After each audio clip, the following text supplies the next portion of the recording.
Saya laptopnya kerja keras hari ini jadinya Oh gitu ya. apa ya Agak capek perlu agak dipijetin dulu capek ya. itu Iya. dok. Perlu dipijet dulu itu dok. Ya, baik. Oke Bisa kita lanjut dok, mulai silakan dok. sekarang? Tadi Oh saya ya, sedang ngisi baik. sedikit. Ya. Ya, jadi eh, saat ini eh, berdasarkan data kanker di Indonesia, eh data kanker di Indonesia ini semakin meningkat ya, terutama kalau yang sangat ini banyak sekali dijumpai adalah yang paling banyak adalah kanker payudara, ya. Kemudian kanker serviks dan kanker paru.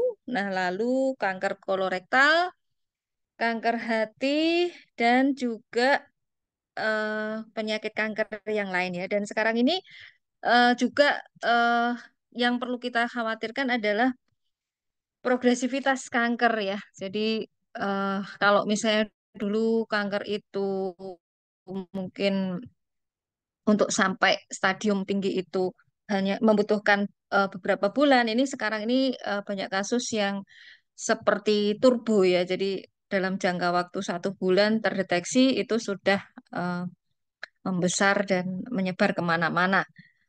Nah, data kematian karena kanker juga masih sangat tinggi, terutama yang paling tinggi adalah kanker paru-paru, kemudian payudara, kemudian serviks dan yang lainnya. Nah, kalau kita mengenal istilah tumor, ya, tumor itu sebetulnya eh, kalau secara ilmiahnya itu adalah semua benjolan, gitu ya. Padahal semua benjolan itu belum tentu satu neoplasma atau apa pertumbuhan yang abnormal, gitu ya. Jadi tumor itu benjolan itu bisa karena infeksi, ya, bisa karena eh, adanya pengumpulan cairan misalnya, ya di situ ya. Tapi kalau yang disebut kanker oleh orang awam dan tumor oleh orang awam itu sebetulnya istilah ilmiahnya itu adalah neoplasma. Nah, neoplasma itu apa? Neoplasma itu adalah penyakit yang ditandai oleh pertumbuhan abnormal dari sel ya karena kerusakan DNA. Kita pernah menyinggung juga tentang kerusakan DNA pada seminar yang lain, barangkali ada peserta yang pernah ikut ya. Nah, penyakit neoplastik itu adalah apa istilah lain ya untuk neoplasma disebabkan pertumbuhan sel abnormal dan biasa disebut oleh orang awam sebagai tumor, kalau yang ganas disebut sebagai kanker. Nah, padahal neoplasma ini sifatnya bermacam-macam ya, ada yang Cina, ada yang pertengahan gitu ya. Dia bisa dikatakan Cina tapi sebetulnya ganas gitu ya sifatnya. Itu namanya intermediate. Nah, kalau yang ganas itu yang kita sebut sebagai kanker ya.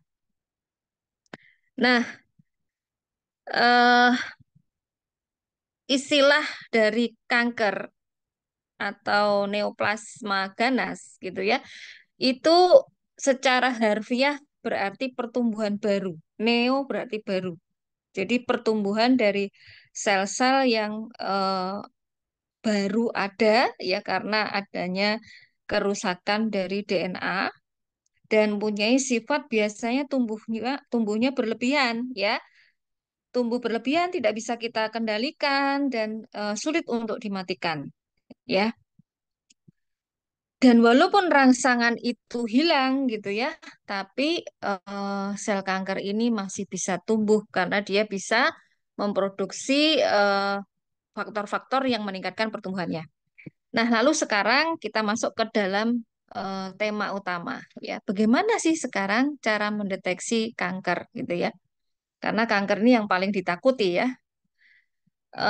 Semakin kita deteksi secara dini, semakin baik prognosisnya ya, karena banyak kematian terjadi itu adalah karena deteksi yang terlambat ya. Biasanya orang itu datang sudah dengan stadium yang lanjut, sudah menyebar kemana-mana.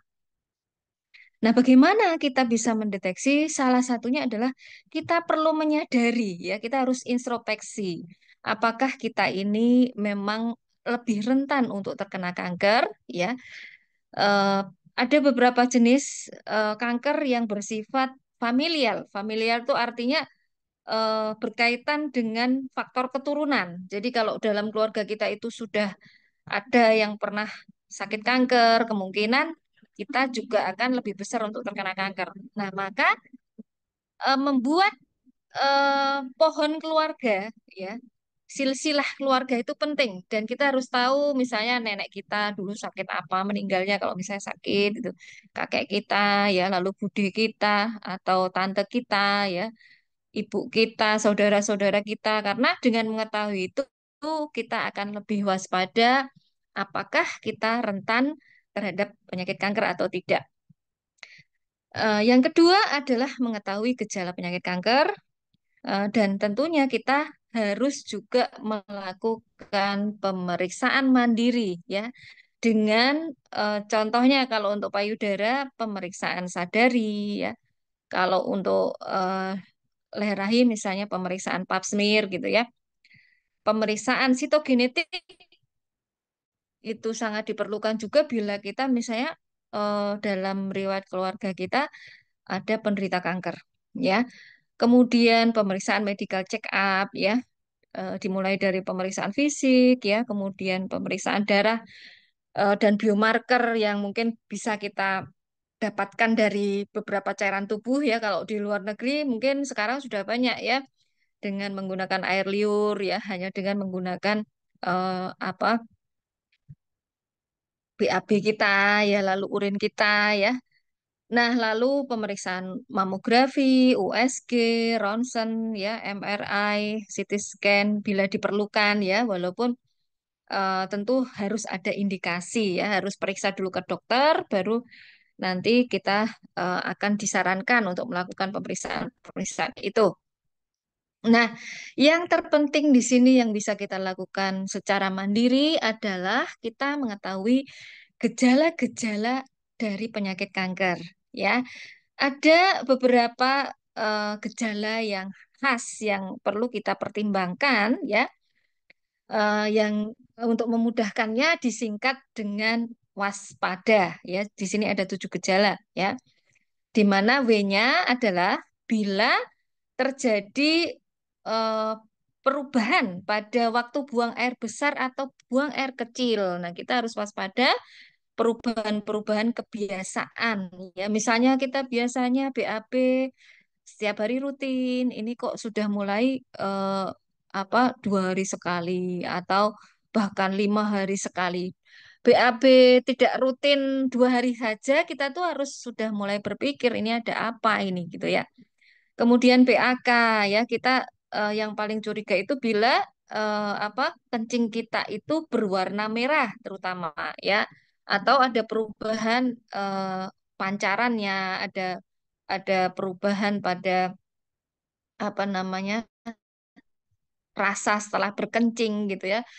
Kalau warna merah pada pada apa kencing, terutama kalau dia tidak ada rasa nyeri, kita harus hati-hati adanya kanker dari saluran kemih, ya.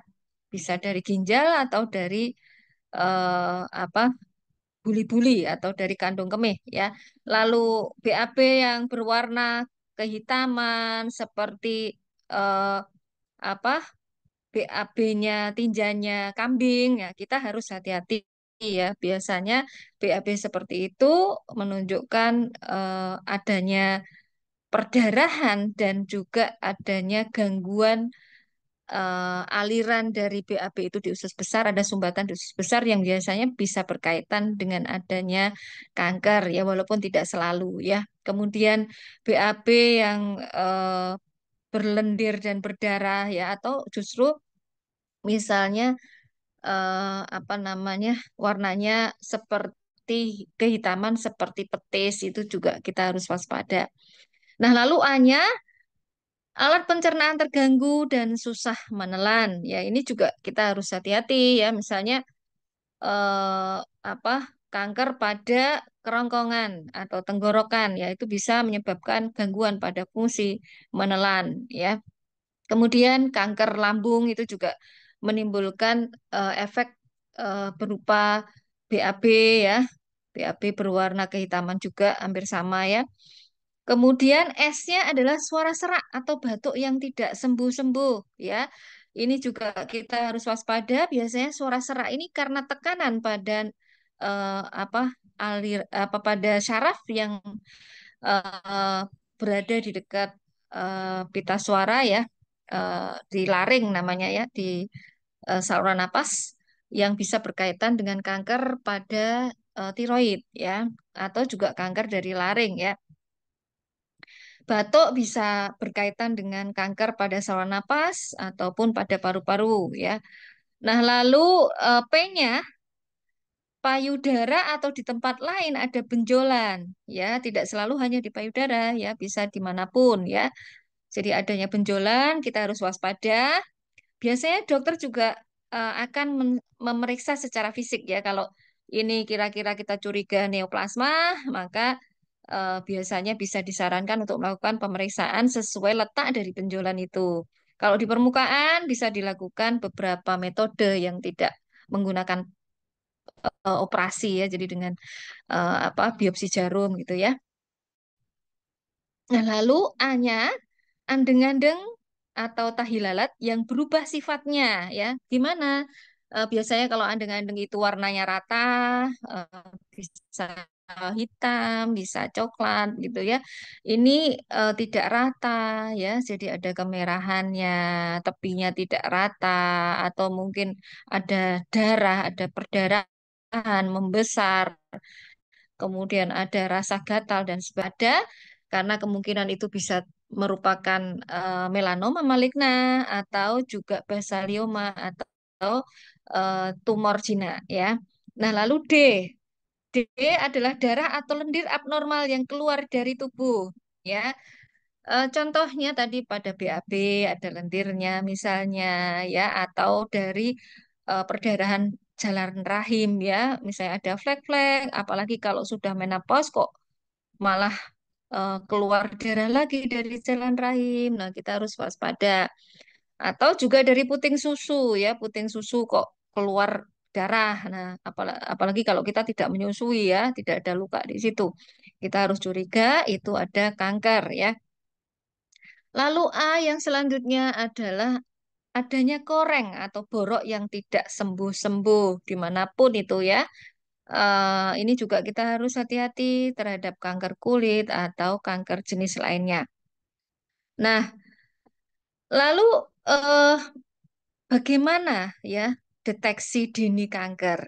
Ya, jadi deteksi dini kanker itu sangat penting, eh, harus dilakukan rutin karena hal ini akan membantu eh, terapi yang lebih cepat dan tepat ya sehingga akhirnya prognosisnya baik. Nah, deteksi kanker pada leher rahim misalnya kita bisa menggunakan berbagai macam cara, baik itu yang tidak invasif maupun invasif ya. Yang tidak invasif sekarang ini bahkan seperti Bio Farma sudah mengembangkan dengan urin ya, dengan kencing saja, tidak perlu dilakukan pap smear ataupun IVA yang mungkin nggak beberapa wanita merasa malu gitu ya. Ini bisa dilakukan dengan menggunakan kencing ya. Lalu dengan pap smear ya, pap smear ini harus rutin dilakukan pada perempuan-perempuan yang sudah melakukan hubungan seksual secara aktif, tidak peduli dia masih perawan atau apa sudah menikah ya, karena sekarang pergaulan bebas juga sudah semakin meningkat ya. Apalagi kalau misalnya dia ada faktor risiko, misalnya dia pekerja seks komersial atau dia sudah pernah melakukan hubungan seks gonta-ganti pasangan gitu ya. Dan semakin muda dia melakukan eh, hubungan seksual harus sering dilakukan pap smear ya, karena eh, apa hubungan seksual secara dini itu juga meningkatkan resiko terhadap kanker serviks ya.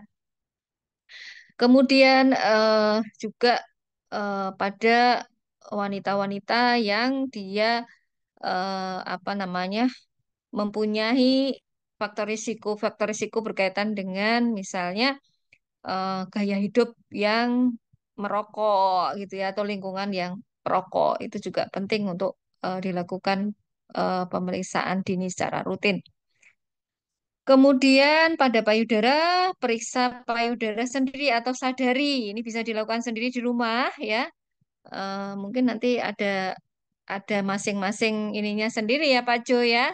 Kalau mau ada webinar selanjutnya yang komplit.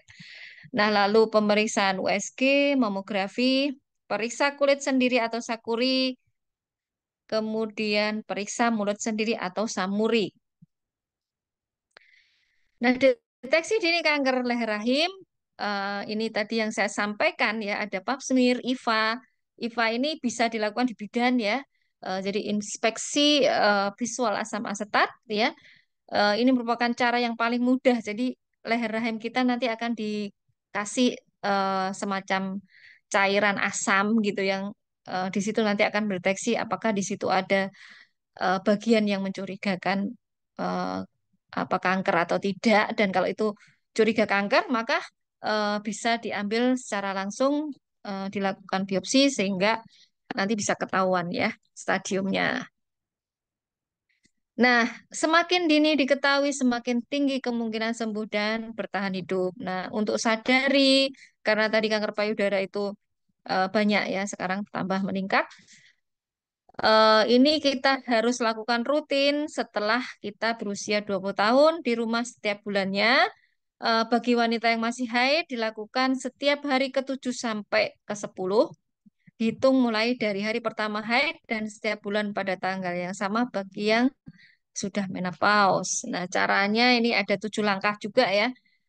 Nah, yang pertama dengan berdiri, lalu dengan mengangkat kedua tangan, lalu memosisikan kedua tangan pada pinggang, dan bisa juga dengan eh, berbaring ya.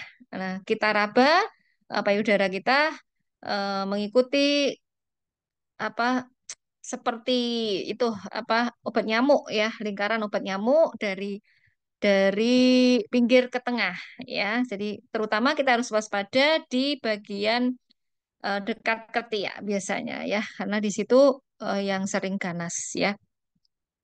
Nah, sebetulnya akarnya apa sih gitu ya? Agar kita tahu bagaimana cara mengatasinya, kita harus tahu akar dari kanker itu apa gitu ya.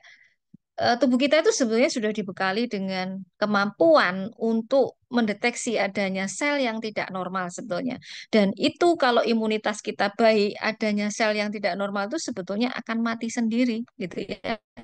Akan dibunuh oleh sel-sel tubuh kita, oleh sel-sel imun kita. Nah, akar masalah dari penderita kanker itu adalah disbiosis dan penurunan imunitas ya, terutama penurunan terhadap sel-sel yang bertugas membunuh sel kanker tadi ya. Sel-sel yang bertugas membunuh sel kanker itu salah satunya adalah natural killer cell. Nah, selain itu, selain berkaitan dengan gangguan pertumbuhan sel ya, sebetulnya akar masalah yang sangat penting lagi adalah karena adanya dysbiosis atau gangguan keseimbangan mikrobiota dalam tubuh kita, terutama yang terdapat di dalam usus besar kita ya. Karena usus besar itu seperti tempat sampah bagi kita. Kalau dia makanan kita itu tidak sehat gitu ya, itu ibaratnya tong sampah yang di situ banyak sampah organik dan dia kekurangan oksigen sehingga di situ akan dihinggapi lalat, ditumbuhi oleh belatung dan sebagainya. Jadi itu adalah pengibaratan yang paling mudah untuk mengetahui bagaimana dampak dari makanan yang tidak sehat pada ekosistem mikrobiota kita gitu ya. Nah, sintoksin dalam tubuh kita yang menyebabkan akhirnya terjadinya mutasi gen yang menyebabkan karsinogenesis dan pertumbuhan kanker. Dan pada orang yang sudah ada kanker, tentu ini akan meningkatkan progresivitasnya. Nah, kecepatan pertumbuhan kanker itu ada berbagai macam faktor yang menentukan ya. Usia ya, semakin kita tua tentunya dia akan semakin cepat pertumbuhannya. Ya, walaupun ada beberapa kanker pada anak yang juga pertumbuhannya cepat ya. Akan tapi rata-rata kanker itu tumbuh pun pada usia dewasa tua ya. Jadi usia dewasa tua di atas 50 tahun ya. Lalu jenis kelamin ya, laki-laki dan perempuan tentunya juga eh, ada perbedaan karena berkaitan dengan hormon ya. Kemudian status kesehatan, terutama imunitas ya, status kesehatan terutama imunitas, status gizi ya, lalu status imunitasnya, status hormonal, ada tidaknya stres ya, termasuk support system dari orang-orang yang menderita kanker itu sangat penting ya. Kemudian letak itu juga sangat menentukan di mana letak dia dekat dengan pembuluh darah, dekat dengan apa organ-organ vital tentunya akan berbeda. Kemudian suplai darah, derajat eh, apa stadium lah ya, derajat stadium dari sel kanker itu ya. Kemudian ada tidaknya faktor pertumbuhan tumor ya, itu juga sangat menentukan ya. Ada rumor misalnya apa bahwa minum yang manis-manis, makanan yang manis itu meningkatkan. Iya, karena apa gula itu dia akan meningkatkan faktor pertumbuhan yang akan meningkatkan progresivitas dari kanker ya. Maka benar sebetulnya bahwa apa namanya orang yang sakit kanker itu sebaiknya menghindari gula terutama ya, gula yang terutama yang rafinasi ya. Nah, lalu interaksi neoplasma dengan manusia gitu ya. Kalau itu jinak sebetulnya dia tidak melakukan invasi atau metastasis ya, akan tetapi dia gejalanya bersifat lokal. Tapi kita jangan merasa meremehkan ya kalau ada tumor jinak ya, karena tumor jinak ada yang bersifat agresif juga dan merusak ya, sehingga walaupun jinak kita tetap harus melakukan terapi yang baik dan benar. Nah, lalu neoplasma ganas itu biasanya lebih agresif dan destruktif ya, dia merusak jaringan sekitarnya dan dia bisa bermetastasis kemana-mana. Nah, neoplasma ini dia akan berebut makanan ya dengan sel-sel kita yang normal ya. Maka itulah kenapa penderita kanker itu seringkali kita lihat dia orangnya jadi kurus ya. Dan biasanya juga itu juga akan mengganggu apa namanya eh, nutrisi ya, asupan nutrisi ya, sehingga akhirnya mereka akan mengalami malnutrisi. Nah, efek lokal, contohnya di sini mendesak jaringan sekitar, maka akan menyebabkan kelenjar-kelenjar di sekitar. Kalau misalnya ada kelenjar hormon di situ, tentunya akan terjadi perubahan hormon ya. Kalau yang bersifat lokal agresif, bahkan dia bisa menyebabkan destruksi pada tulang ya. Dan ini juga berbahaya, perdarahan, luka gitu ya yang nyerinya tentunya akan sangat-sangat besar. Maka salah satu yang dihadapi oleh para penderita kanker itu adalah mengatasi nyeri. Lalu belum lagi kalau ada sumbatan, ya sumbatan pada lubang pada organ yang berlubang, akhirnya terjadi sulit menelan, ya. Kalau pada usus akhirnya terjadi kegawatan karena obstruksi pada usus ya, karena sumbatan pada usus ya, biasanya juga akan menimbulkan radang sehingga seorang penderita kanker kadang harus dioperasi itu karena kegawatan itu gitu ya. Jadi tidak boleh kita ini juga apa terlalu ketakutan terhadap ini ya terhadap operasi karena sebetulnya ada operasi yang tujuannya itu memang harus menyelamatkan jiwa gitu ya. Kalau tanpa itu justru orang itu akan mati karena komplikasi akutnya itu.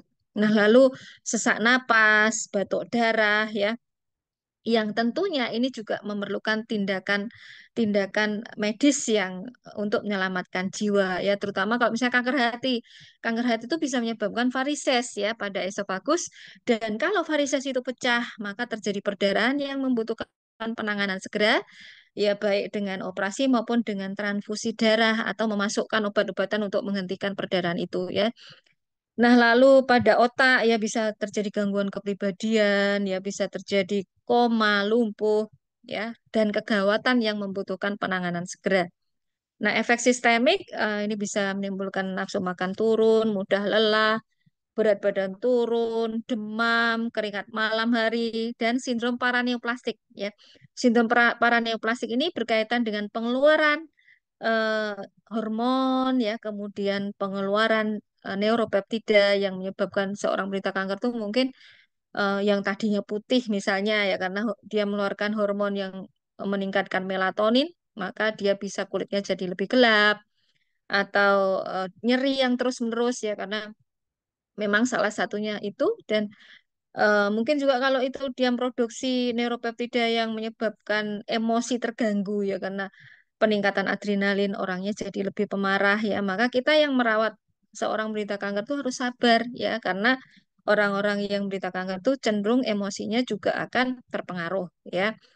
Nah, mekanisme penyebaran tumor itu bisa melalui lokal ya dia menempel pada organ ya di sekitarnya atau metastasis ya menyebar ke tempat lain melalui darah, melalui kelenjar limfe.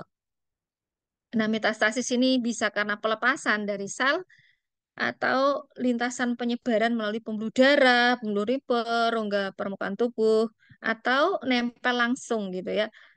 Nah, dan di sini ada kanker yang menyukai lingkungan tertentu ya, maka ada misalnya, oh kalau kanker payudara dia seringnya metastasisnya kemana ya, ke tulang, ke paru-paru, ke otak, demikian juga dengan prostat ya, karena mereka itu tipe sel yang menyukai lingkungan tertentu ya. Nah, kita perlu melakukan perawatan yang bersifat integratif ya, dan semakin dini kita harus melakukan yang namanya palliative care ya. Jadi secara holistik ya, bukan hanya pengobatan yang menyembuhkan, tapi perawatan paliatif yang mencakup menyembuhkan spiritualitasnya ya. Kemudian mengatasi gangguan emosionalnya, menghindari stres terutama ya karena stres ini melumpuhkan semuanya ya. Kita itu kalau mengobati orang yang stres itu beratnya menggarami samudra yang luas gitu ya. Maka seorang penderita kanker itu harus selalu bahagia ya, nggak boleh stres gitu ya.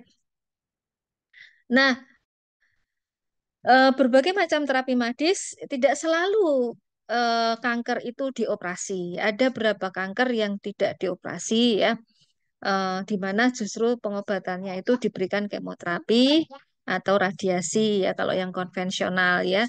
Kalau yang dioperasi itu malah yang jinak ya. Kalau kanker beberapa tipe kanker tidak dioperasi, apalagi kalau stadiumnya sudah lanjut ya. Jenis tindakan operasi di sini ada beberapa macam. Ada operasi kecil, ada operasi besar ya. Operasi kecil itu untuk biasanya tujuan diagnosis ya, terutama yang biopsi insisi ya. Biopsi insisi itu dia hanya mengambil sebagian dari kanker ya. Nah, kalau biopsi eksisi itu dia mengambil juga jaringan normal di sekitarnya. Nah, lalu operasi yang besar dengan tujuan terapi terutama pada tumor jinak atau kanker yang stadium awal atau pada kanker stadium lanjut dengan tujuan untuk mengurangi ukuran karena kalau tidak dikurangi ukurannya ditakutkan dia menimbulkan gejala-gejala yang bersifat darurat tadi ya dan bisa menimbulkan gawatan onkologi ya bisa menimbulkan kegawatan ya. Nah, efek samping dari terapi medis konvensional ini tentunya kita harus paham juga sehingga kita tidak kaget ya. Jadi ada penurunan sel-sel darah ya, baik itu darah putih, darah merah, penurunan platelet, kemudian ada mual, peningkatan mual, mungkin juga ada kegawatan pada usus ya karena ada obstruksi, ada diare dan juga komplikasi-komplikasi eh, yang mengganggu saluran cerna ya, kemudian nafsu makan kita. Nah, efek samping terapi ini juga tidak sederhana ya, banyak sekali bisa menyebabkan keracunan toksisitas ke paru-paru, ke jantung, dan juga ke sel-sel normal yang membelah dengan cepat, misalnya rambut, gitu. Akhirnya rambutnya rontok, gangguan pada reproduksi, sehingga nggak bisa punya anak lagi, gitu misalnya ya. Kemudian lelah rasanya mudah lelah-lelah gitu ya. Lelah yang tidak jelas sebabnya itu ya. Lalu juga bisa jadi terjadi kanker jenis lain ya setelah pengobatan selesai dan perubahan kemampuan kognitif ya. Nah, lalu eh, bisa memunculkan emergensi metabolik. Nah, ini juga harus hati-hati yang disebut tumor T-cell syndrome dan hyperphagocytic syndrome yang menyebabkan akhirnya penderita kanker itu bukan meninggal karena kankernya ya, tapi karena sindrom setelah terapi justru ya, karena adanya tumor T-cell syndrome dan pembekuan darah ya. Nah, tumor Lysis sindrom ini dengan eh, pemeriksaan di serum darah bisa diketahui dari apa kadar kalium yang meningkat. Nah, kadar kalium ini yang meningkat bisa menyebabkan hiperkalemi yang menyebabkan kematian karena aritmia jantung ya. Jadi karena fibrilasi atrium jantung sehingga fibrilasi apa detak jantung yang apa tidak beraturan yang menyebabkan akhirnya henti jantung meninggalnya. Nah, ini bisa dideteksi dengan EKG dan dengan pemeriksaan serum darah terhadap kalium ya. Nah, indikasi operasi tadi sudah saya jelaskan bahwa biasanya untuk diagnosis tumor jinak, kanker stadium awal, debulking, kegawat darurat onkologi ya. Nah, kegawat darurat onkologi ini harus kita lakukan. Jadi operasi itu terkadang harus dilakukan bukan untuk mengambil kankernya ya, tapi karena misalnya ada sindrom berkaitan dengan efek dari kanker itu ya, karena ada superior vena cava syndrome ya, ini yang menekan apa pembuluh balik di leher yang menyebabkan akhirnya orang itu sesak napas sehingga kalau tidak dilakukan operasi segera bisa meninggal karena sesak napasnya. Nah, lalu juga bisa kalau misalnya pada kanker otak ya untuk menurunkan tekanan di dalam otaknya ya. Kemudian pada spinal cord compression ini juga harus segera dilakukan operasi karena kalau tidak ini menekan saraf, saraf akan mati kalau tidak di apa namanya tidak segera dilakukan operasi. Nah, lalu juga karena misalnya metabolic syndrome dan urologic emergency, ya misalnya terjadi apa namanya sumbatan pada saluran kemih sehingga harus segera dilakukan apa namanya pengangkatan dari prostat misalnya ya. Kemudian yang lainnya ini ada hiperkalsemia, hyperviscosity syndrome, crash-like syndrome, thoracic outlet syndrome, intestinal obstruction, PDT-related problem, dan juga sentinel lymph node mapping dan epitheliation. Nah, kalau secara non medis ya, ada pola hidup sehat yang harus kita terapkan yang tentunya harapannya itu akan eh, apa meningkatkan angka kesembuhan dan kualitas hidup ya. Karena ini penting ya. Jadi jangan sampai karena kanker kualitas hidup pasien-pasien penderita kanker itu menjadi menurun ya. Nah, 7 pola hidup sehat di sini pastikan cukup tidur ya, terapkan diet sehat untuk penderita kanker. Jadi eh, tidur itu harus cukup ya. Ada tidur siang, ada tidur malam. Ya, paling tidak 8 jam. Kalau malam dan siang hari paling tidak 30 menit ya. Ambil waktu di antara jam 11 sampai jam 1 siang ya. Dan ada waktu tidur yang tidak diperbolehkan ya. Jangan tidur pada pagi hari dan sore hari karena ini akan merubah hormon ya, merubah keseimbangan hormon dan jam biologis kita sehingga justru penderita itu akan terkena sindrom stres ya karena peningkatan dari hormon kortisol ya. Dan kalau perlu, kalau tidak ada kontraindikasi, gunakan juga minuman-minuman seperti kopi tanpa gula ya untuk menghindari kita tidur pada saat yang tidak diperbolehkan ya. Penuhi kebutuhan cairan ya kalau untuk wanita dewasa kurang lebih ya sekitar 9 gelas ya. Lalu kalau laki-laki 13 13 gelas per hari, tapi sebetulnya parameternya adalah air kencing kita. Ya, kalau air kencing kita panas, warnanya juga nggak cerah ya, harusnya kuning jernih ini apa orange atau pekat gitu ya. Eh, kita berarti kekurangan cairan ya. Nah, lakukan aktivitas mengikuti jam biologis ya. Jadi kalau memang waktunya bangun kita harus bangun beraktivitas. Kalau pagi berjemur gitu ya. Exercise yang ringan lah ya sesuai dengan derajat penyakit kita. Kemudian manajemen stres ya dengan ibadah, dengan melakukan hubungan sosial yang baik, ya saling berpelukan, dengan apa tersenyum itu adalah cara yang paling mudah ya untuk uh, membuat peningkatan endorfin dalam tubuh kita. Nah, ada juga senam yang saya buat, nanti bisa saya bagi juga ya, di mana senam ini merangsang saraf vagus ya. Dengan perangsangan saraf vagus ini diharapkan dapat meningkatkan eh, hormon-hormon kebahagiaan dalam tubuh ya, menurunkan stres ya, kemudian mengurangi peradangan dan meningkatkan sistem imun ya. Nah, secara garis besar ya, sebetulnya cara mengatasi tumor atau kanker itu di sini ada banyak sekali cara ya. Sekarang yang paling eh, up to date salah satunya adalah dengan yang namanya immune based therapy cancer ya. Di mana tadi akar masalah dari pertumbuhan kanker kan karena imunitas kan gitu. Nah, immune based therapy cancer ini ada banyak sekali macamnya.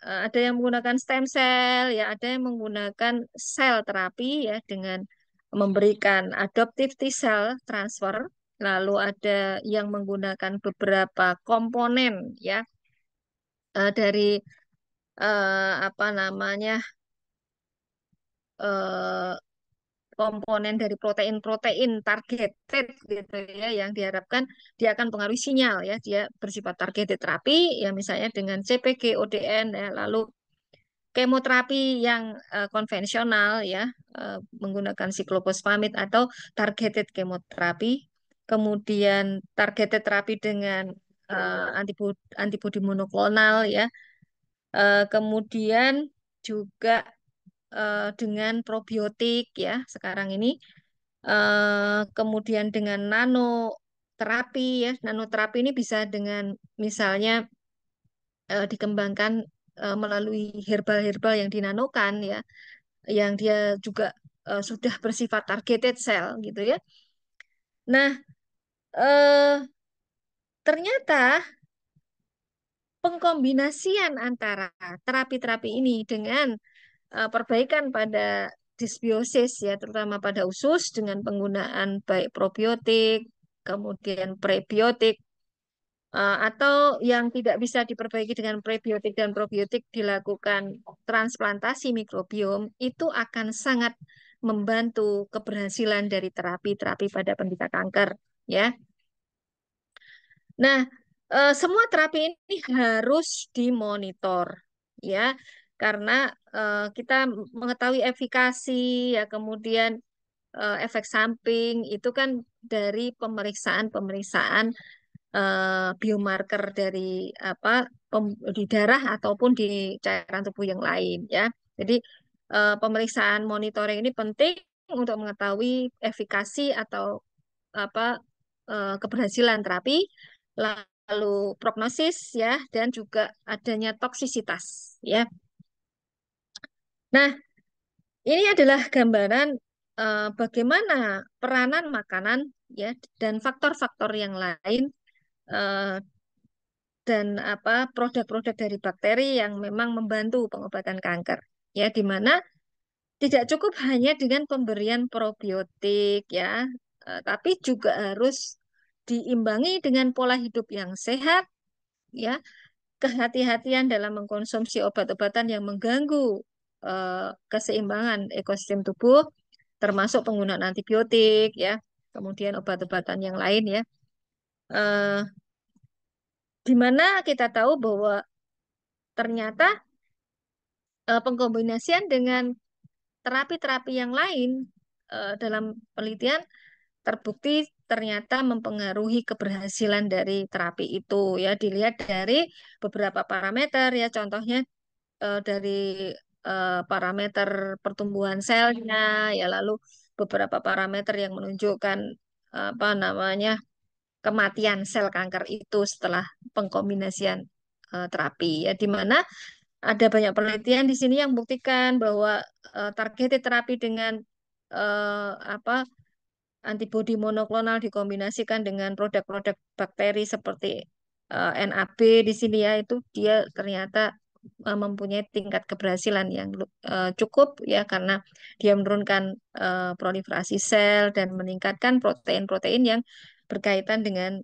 kematian dari sel kanker. Nah, selain itu juga restorasi kesehatan usus ya dengan pola makan yang sehat, dengan probiotik dan simbiotik itu ternyata juga mempunyai manfaat ya. Jadi kalau misalnya usus ini diberikan bersama terapi medis bagaimana? Ya tentunya akan membantu sekali ya karena usus juga mengandung probiotik dan juga polifenol dan dia merupakan makanan superfood yang memang didesain untuk menjadi eh, apa adjuvan atau terapi tambahan gitu ya. Nah, pengaturan pola makan. Nah, bagaimana sih kita itu kalau eh, menderita kanker, pola makannya yang sehat, yang bagaimana gitu ya. Yang pertama adalah dia harus seimbang ya. Seimbang itu artinya tetap harus ada karbohidrat ya, walaupun karbohidratnya itu mungkin porsinya rendah gitu ya. Harus banyak serat pangan ya, di mana kita bisa mengkombinasikan 5 sampai 7 jenis sayur dan buah setiap hari ya. Kemudian mencegah penurunan berat badan secara berlebihan ya, maka protein tetap diperlukan ya karena protein ini juga sangat-sangat diperlukan untuk mempertahankan eh, apa body mass index kita ya. Lalu juga lemak yang baik ya seperti omega 3, omega 6, omega 9 itu sangat dibutuhkan ya. Nah, pola makan ini juga harus mengurangi rasa mual, muntah dan diare ya karena biasanya karena efek terapi konvensional itu akan menimbulkan efek samping berupa mual, muntah dan diare. Lalu yang keempat, mengupayakan perubahan sikap dan perilaku sehat terhadap makan. Ya, kalau dulu biasanya orang sakit kanker itu dia pemilih ya suka makanan yang frozen food mungkin dan mungkin yang instan-instan, yang banyak micinnya. Nah, mulai sekarang ketika kita tahu bahwa kita berisiko misalnya ya, kita harus mengurangi itu semua, mengubah itu semua. Kalau perlu jangan sama sekali memakan makanan-makanan yang mengandung zat aditif yang berbahaya bagi tubuh ya.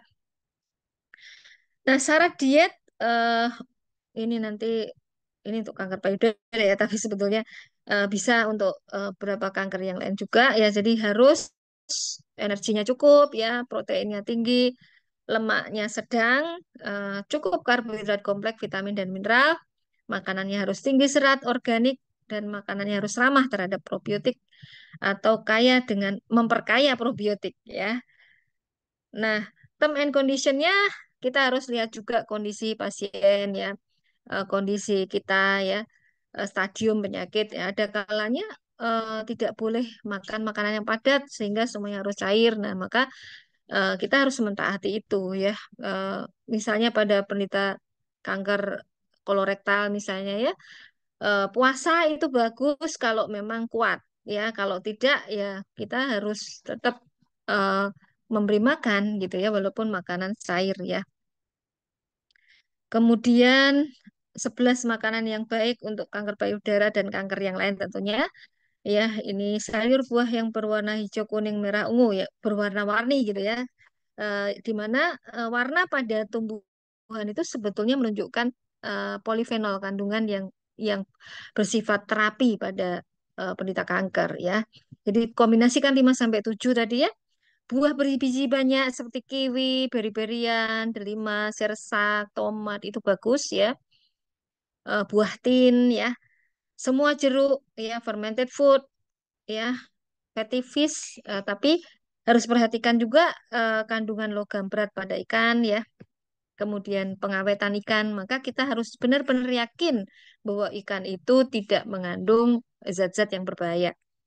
Lalu bawang-bawangan, kacang-kacangan, bumbu-bumbu yang fresh, yang organik, daun-daun herbal ya, green tea itu juga bagus.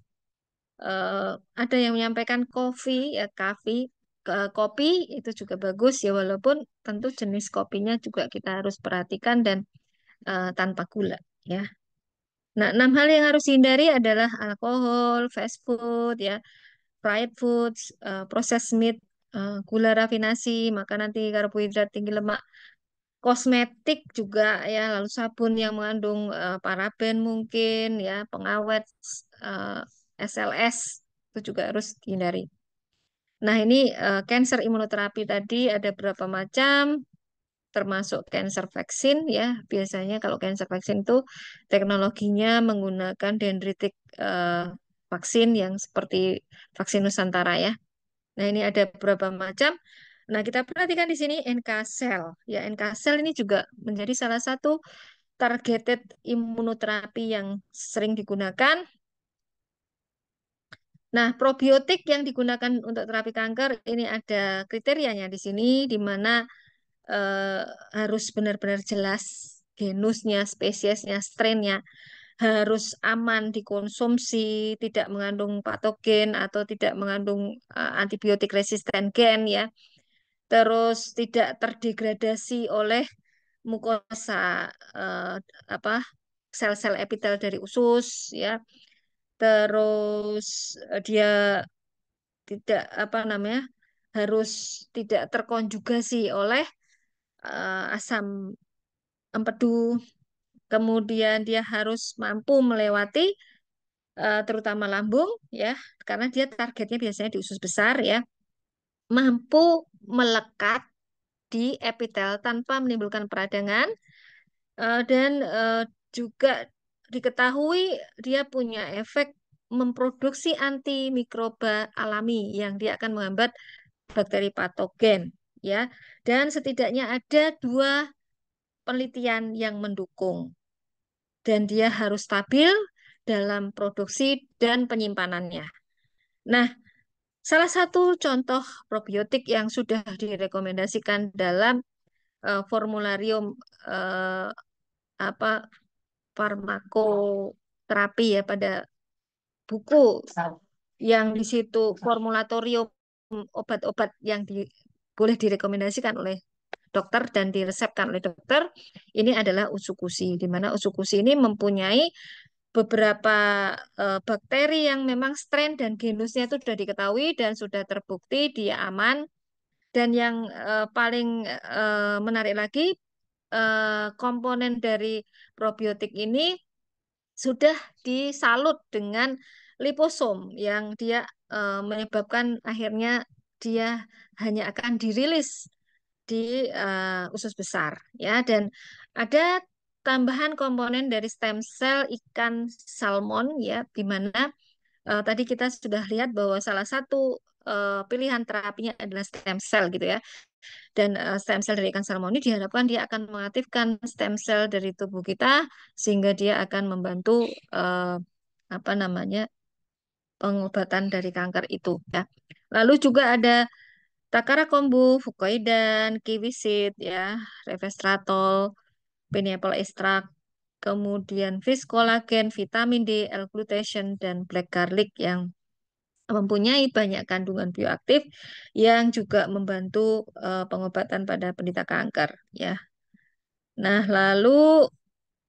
ini ada beberapa mekanismenya. Ya, bagaimana sih makanan itu dapat menghambat kanker? Ini dengan cara menghambat pertumbuhan tumor yang dipicu hormon tadi, melindungi materi genetik dari karsinogen, menurunkan produksi radikal bebas, menjadi pengencer efek karsinogen dan menurunkan transit waktunya di saluran cerna sehingga zat-zat toksik dalam saluran cerna itu menjadi menurun gitu ya.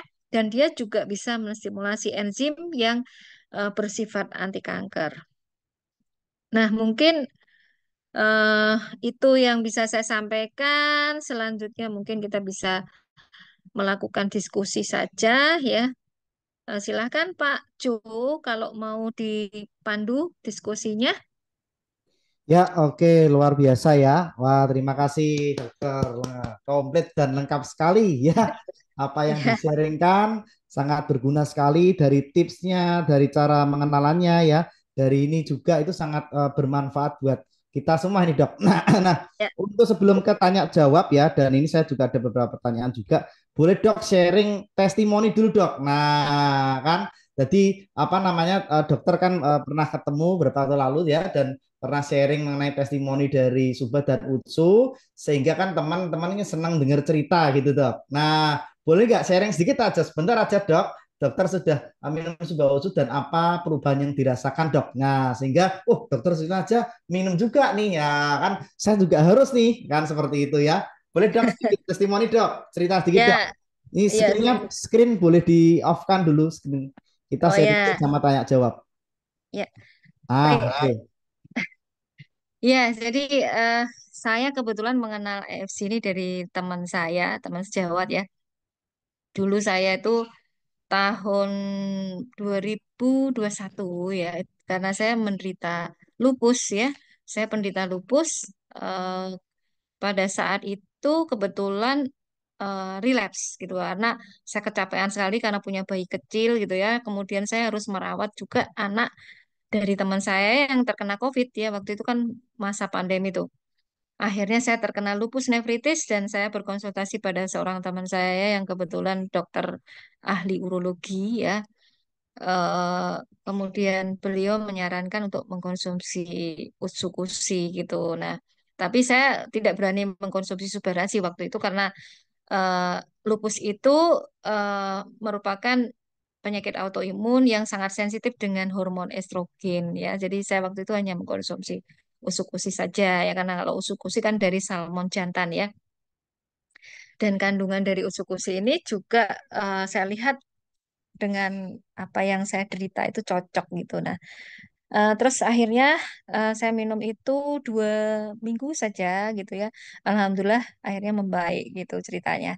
Nah, tapi untuk cancer saya ada cerita juga. Jadi bulan Desember yang lalu kebetulan saya mendapat konsultasi dari seorang wanita muda gitulah ya, ibu gitu dari satu anak. Kebetulan di dalam riwayat keluarganya itu dia sudah diketahui ibunya penderita kanker payudara. Lalu budenya, ada tantenya, ya, neneknya juga penderita kanker payudara. Nah, dia sendiri sudah menjalani operasi 5 kali karena pengangkatan dari tumor jinak pada saat dia masih gadis ya. Nah, eh, saat ini tiba-tiba muncul benjolan di kedua payudara dan hasil USG-nya menunjukkan kecurigaan yang tinggi terhadap kanker. Ya, apalagi ini kan sudah yang kelima ya. Nah, waktu itu eh, saya sarankan untuk melakukan perubahan diet, terutama makanannya harus organik ya. Kemudian mengelola stres dengan beberapa panduan dari saya.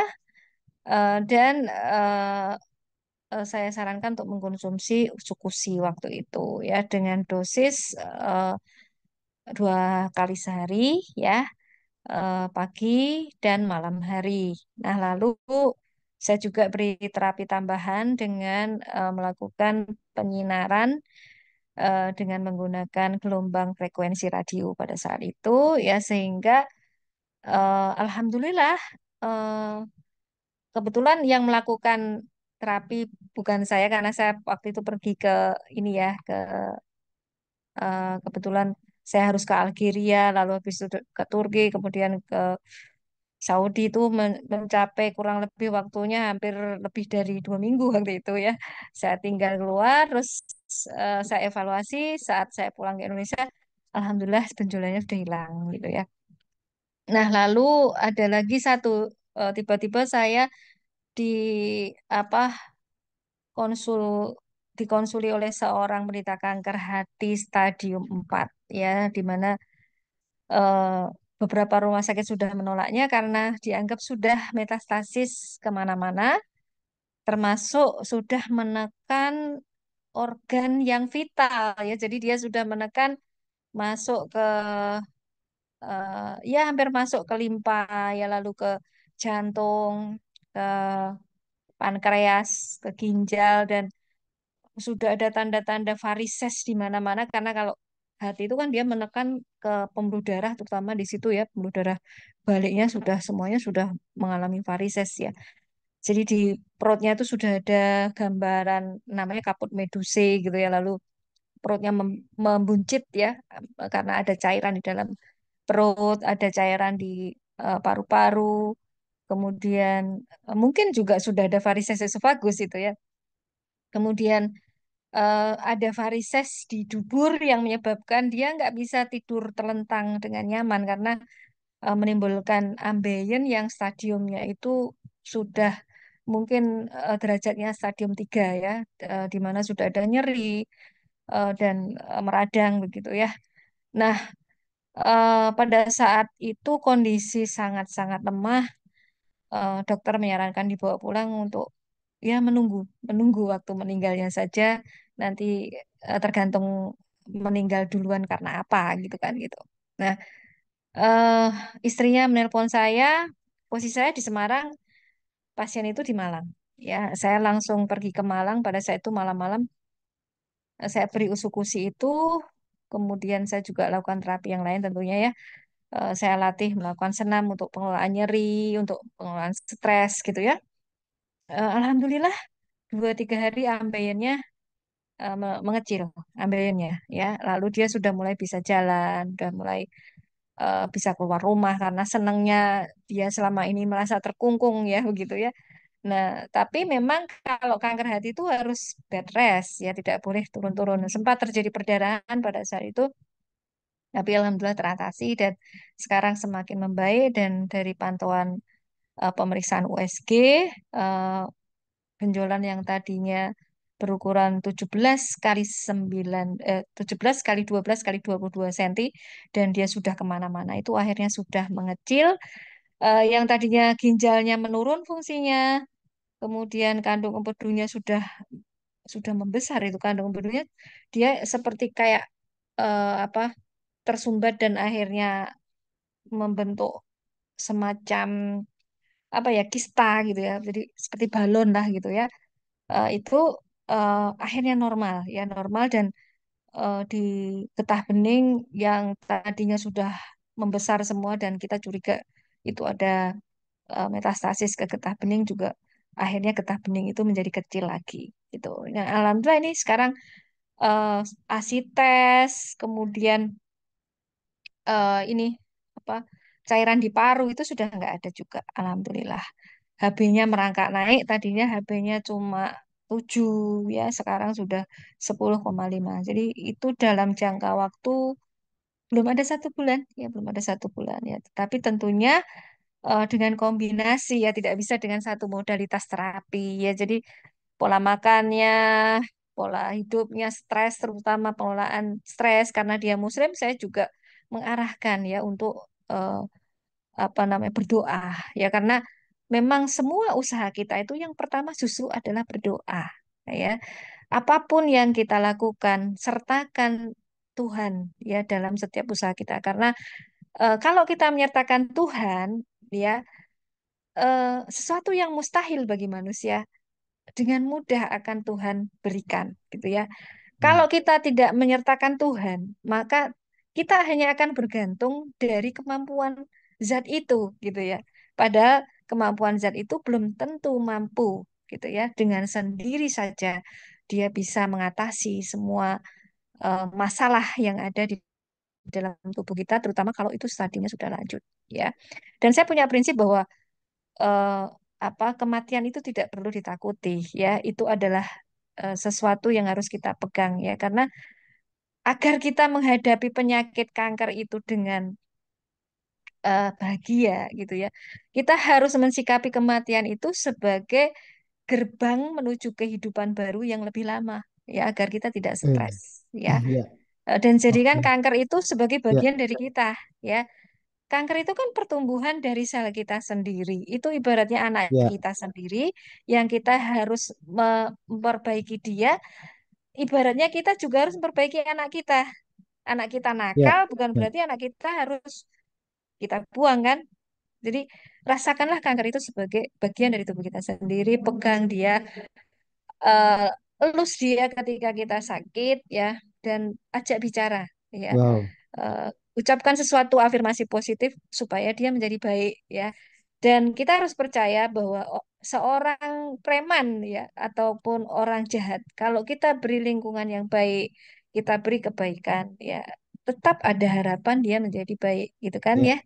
Jadi Kita harus yakin itu, ya. Ya, Eh, ada kisah seorang pembunuh, ya. Dia membunuh sampai hampir 1.000 orang.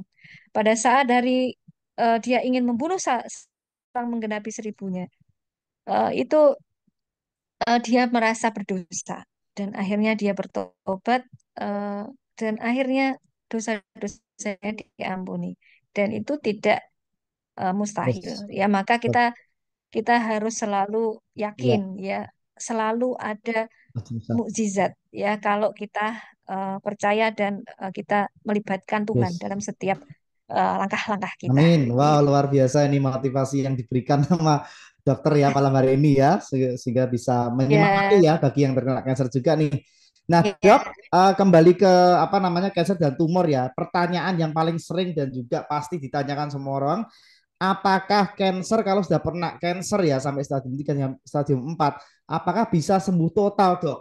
Kembali kepada kondisinya yang dulu yang fit ya, walaupun sudah minum osukusi yang banyak, sumber yang banyak, apakah bisa, Dok? Kembali sembuh total. Nah, itu, Dok. ya. Kalau kita kembalikan bahwa yang menyembuhkan itu adalah Tuhan yang Maha Kuasa, Mm-mm. tidak ada yang mustahil. Ya, Amin. tidak ada yang mustahil. Tapi sekali lagi ada kalanya kesembuhan dalam dalam arti manusia itu tidak sama dengan kesembuhan di mata Tuhan, ya kan? Eh, Ya. Kalau dari secara kacamata medis, ya kemungkinan itu kecil sekali, gitu ya, kemungkinan itu kecil sekali, ya. Apalagi kalau seperti tadi kisah saya tadi, ya. Jadi dia sudah menekan pankreas, sudah menekan apa ginjal, sudah menekan jantung, itu kemungkinannya eh, bahkan dokternya menyampaikan vonisnya itu adalah paling tidak 2 bulan dia bisa bertahan hidup.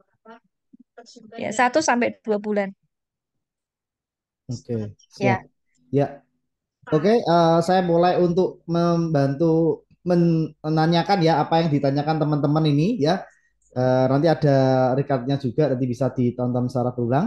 Nah, ini saya bacakan dari Pak Ari ya. Izin bertanya, jika penyintas kanker payudara yang hasilnya tes ER atau PR-nya negatif dan sudah selesai kemo serta alhamdulillah remisi, apakah akan ada kemungkinan penyakit menurun? Nah, menurun pada keturunannya nanti ya. Ini tengah kanker dan tumor ya. Itu nomor satu, Dok. Dijawab dulu atau saya bacakan jawab dulu mungkin ya. Satu persatu gitu ya, Dok. Tentang keturunan, Dok. Suaranya hilang lagi, Dok. Suaranya hilang, Dok. Ke mute. Suaranya ke mute tadi kayaknya ini. To unmute. Suaranya sebentar, sebentar. Nah, suaranya unmute. Nah, sudah belum, Dok? Sudah saya unmute. ya sudah. Suaranya hilang. Nah, Dok. Saya harusnya hostnya tadi. Ya, Iya, jadi eh, kanker itu ada yang bersifat menurun, ada yang tidak, ya, ada yang iya. didapat, ya. Jadi walaupun dalam riwayat keluarga kita tidak ada berita kanker, tapi bisa saja ya kita terkena kanker gitu ya. Nah, tapi kalau ada keluarga yang menderita kanker, kita harus waspada. Itu bisa menurun pada anak-anak kita, ya. Apalagi kalau itu seorang wanita, ya, karena wanita itu yang menurunkan eh, terutama DNA pada mitokondria, ya kan? Pernah nggak kita ikut webinar tentang kerusakan DNA, ya? Kalau pernah, kita tahu bahwa DNA itu terletak pada mitokondria dan pada inti sel. Ya, di mana kalau dari inti sel itu kita dapatkan dari kedua orang tua kita, sedangkan kalau dari mitokondria itu hanya didapatkan dari ibu kita. Nah, makanya kalau ada seorang wanita yang dia kanker, kemungkinan besar dia akan menurunkan bakatnya itu pada anaknya. Ya, itu penting sekali, terutama kalau kita mau menikah, ya. Jadi ya bukan berarti kalau misalnya kita tahu ya calon pasangan kita kok punya ini Hmm. ya, gitu ya, Ya. terus kita nggak mau nikah sama dia, bukan berarti begitu ya. Tapi itu menunjukkan bahwa kita harus waspada suatu saat nanti anak-anak kita akan mengalami itu gitu ya. Ya, Ah, oke. apalagi? Ya, jadi kalau misalnya ini pun kalau konsumsi subat dan ucu itu juga bisa mengikis gen-gen buruk ya, Dok.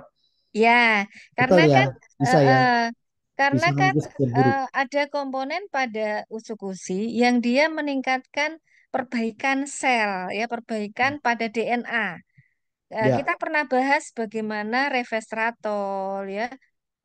Resveratrol itu ekstrak dari biji anggur, di mana dia akan meningkatkan protein-protein yang memperbaiki DNA, ya, gitu, ya. ya. Bisa ya, Dok, jadi untuk mengikis ya.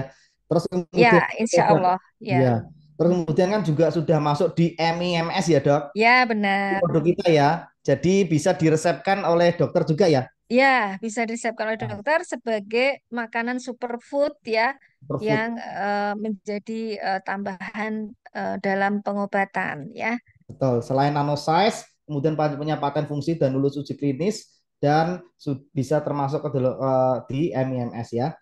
Lalu Ya, yang kedua nih saya bacakan, apakah pasien yang sudah pernah kemo dalam ya. medis dipastikan tidak dapat memiliki keturunan. Nah, ini ada juga. Nah, jika haid lancar, masih lancar setiap bulan, Dok. Nah, ada enggak kena kemoterapi terus dipastikan tidak dapat memiliki keturunan? Oh ya, jadi efek dari kemoterapi memang salah satunya terhadap sel-sel yang membelah cepat, ya. Nah, Hmm. itu biasanya kemoterapi konvensional, ya.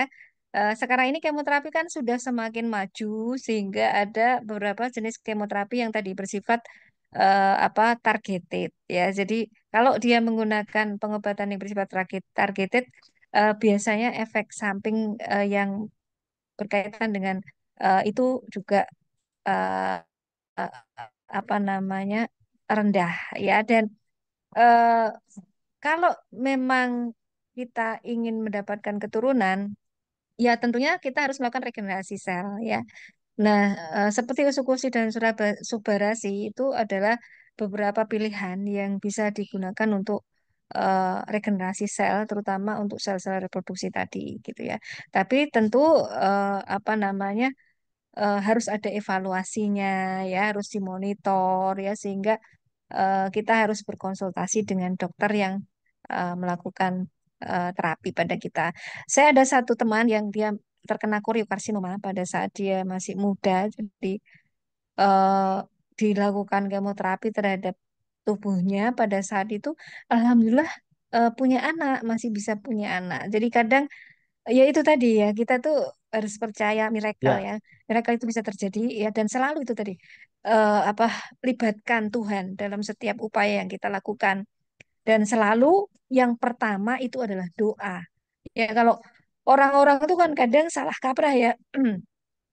Doa itu dianggap sebagai upaya yang terakhir, ya.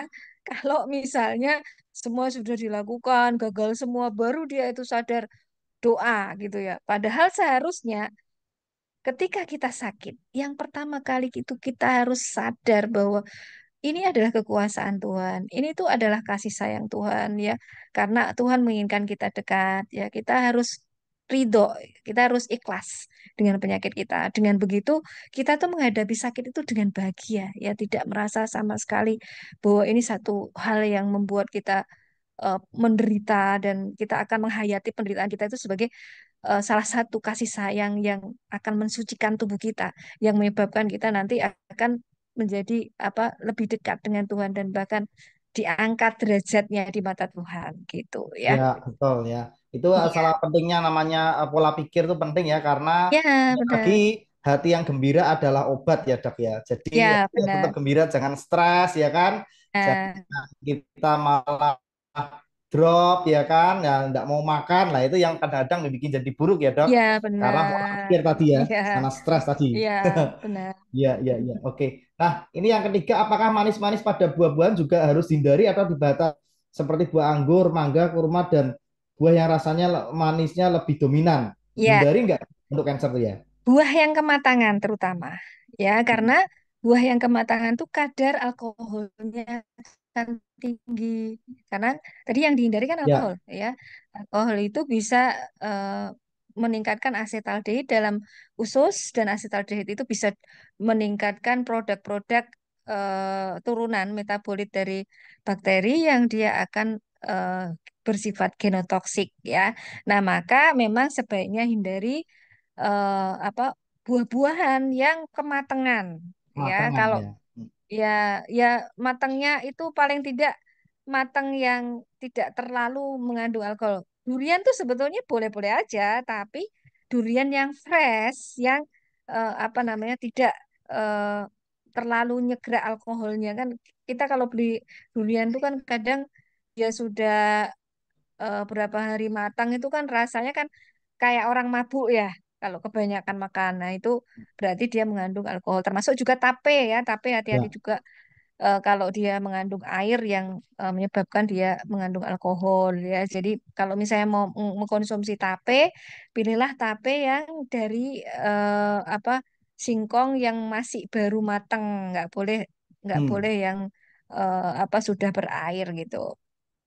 Oke. Mm-mm. Ya, kalau yang keempat, olahraga apa sih yang aman bagi survivor cancer, Dok? Nah, olahraga apa, Dok, itu? Mm-mm. Yang tidak terlalu Jadi terforsir ya. ya, olahraga yang bersifat ergonomis, yang Hmm. dia meningkatkan oksigenasi dan juga meningkatkan ini massa otot, ya, aerobik gitu ya, itu bagus. Kemudian senam imun bahagia yang nanti saya akan share ya. Jadi eh, yang merangsang saraf vagus terutama ya. Kemudian ada juga eh, pengkombinasian olahraga dengan ini alam ya. Olahraga itu yang paling penting, lakukan yang ringan, yang meningkatkan oksigen dan di alam yang tidak ada polusinya. Ya, hindari polusi udara karena zat-zat toksik yang ada di udara ini juga dia akan meningkatkan kerusakan DNA kita. Nah, maka carilah lingkungan-lingkungan hijau, pohon-pohonan yang bagus ya. Contohnya pinus ya. eh, Pinus itu bagus ya karena kandungan eh, essential oil yang dia nanti tersebar di udara namanya pintoside-nya itu dia termasuk yang akan meningkatkan natural killer kita ya sudah ada banyak penelitian pada hutan-hutan pinus kalau kita beraktivitas paling tidak di situ ya 3 jam gitu ya kita berdiam di situ kalau yang non muslim mungkin dengan yoga dengan meditasi gitu ya kalau yang muslim mungkin banyak aja zikir di situ banyak sholat di situ itu dia akan apa namanya meningkatkan natural killer dan mengurangi stres karena dia akan menyeimbangkan hormon-hormon, menurunkan hormon kortisol ya. Gitu ya. Jadi Kalau kalau mm-mm. kalau di ruangan ber AC itu gimana kan fitness olahraga, loh, olahraga di ruangan biasanya di fitness di dalam ruangan tuh boleh apa Dok kira-kira Dok kayak gitu Dok? Nah, AC, aturlah AC itu pada suhu yang fisiologis ya.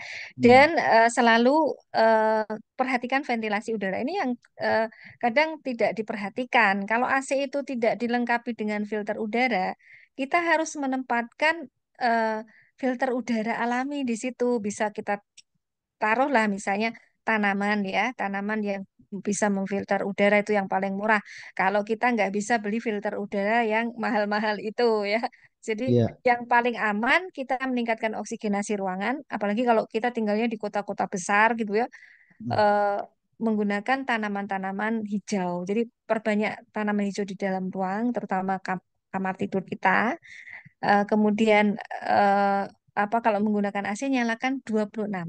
25, 26 itu suhu yang paling ideal untuk fungsi-fungsi fisiologis. Karena kalau kurang ya suhu dingin, kemudian eh, apa namanya dia tidak dibersihkan dengan bersih gitu ya, itu akan menyebabkan justru eh, tadi darah yang mudah mengental jadi mudah mengental dan detoksifikasi yang harusnya berjalan pada saat kita exercise karena pengeluaran keringat itu jadi tidak berjalan karena sebetulnya salah satu cara detoksifikasi kita adalah berkeringat Hmm. ya berkeringat menangis ya maka manusia itu perlu menangis Untuk detox ya Dok, ya ngeluarin untuk racun ya. detox ya benar nah tapi menangislah pada tempatnya gitu Nah, aja. Menangisnya secukupnya dan pada tempatnya. Kalau pada orang Islam itu kita tuh kalau baca Al-Quran disuruh nangis. Ya. Iya, iya. Atau kalau kita berdoa disuruh sambil menangis ya. Karena sebetulnya dari Oke, menangis itu emosi negatif kita keluar, kemudian detoksifikasi zat-zat yang beracun dalam tubuh itu melalui itu. Jadi oke. detok itu bisa melalui saluran Ya, cerna ya, dari BAB ya, kita, dari urin oke. kita, maka harus cukup minum tadi ya.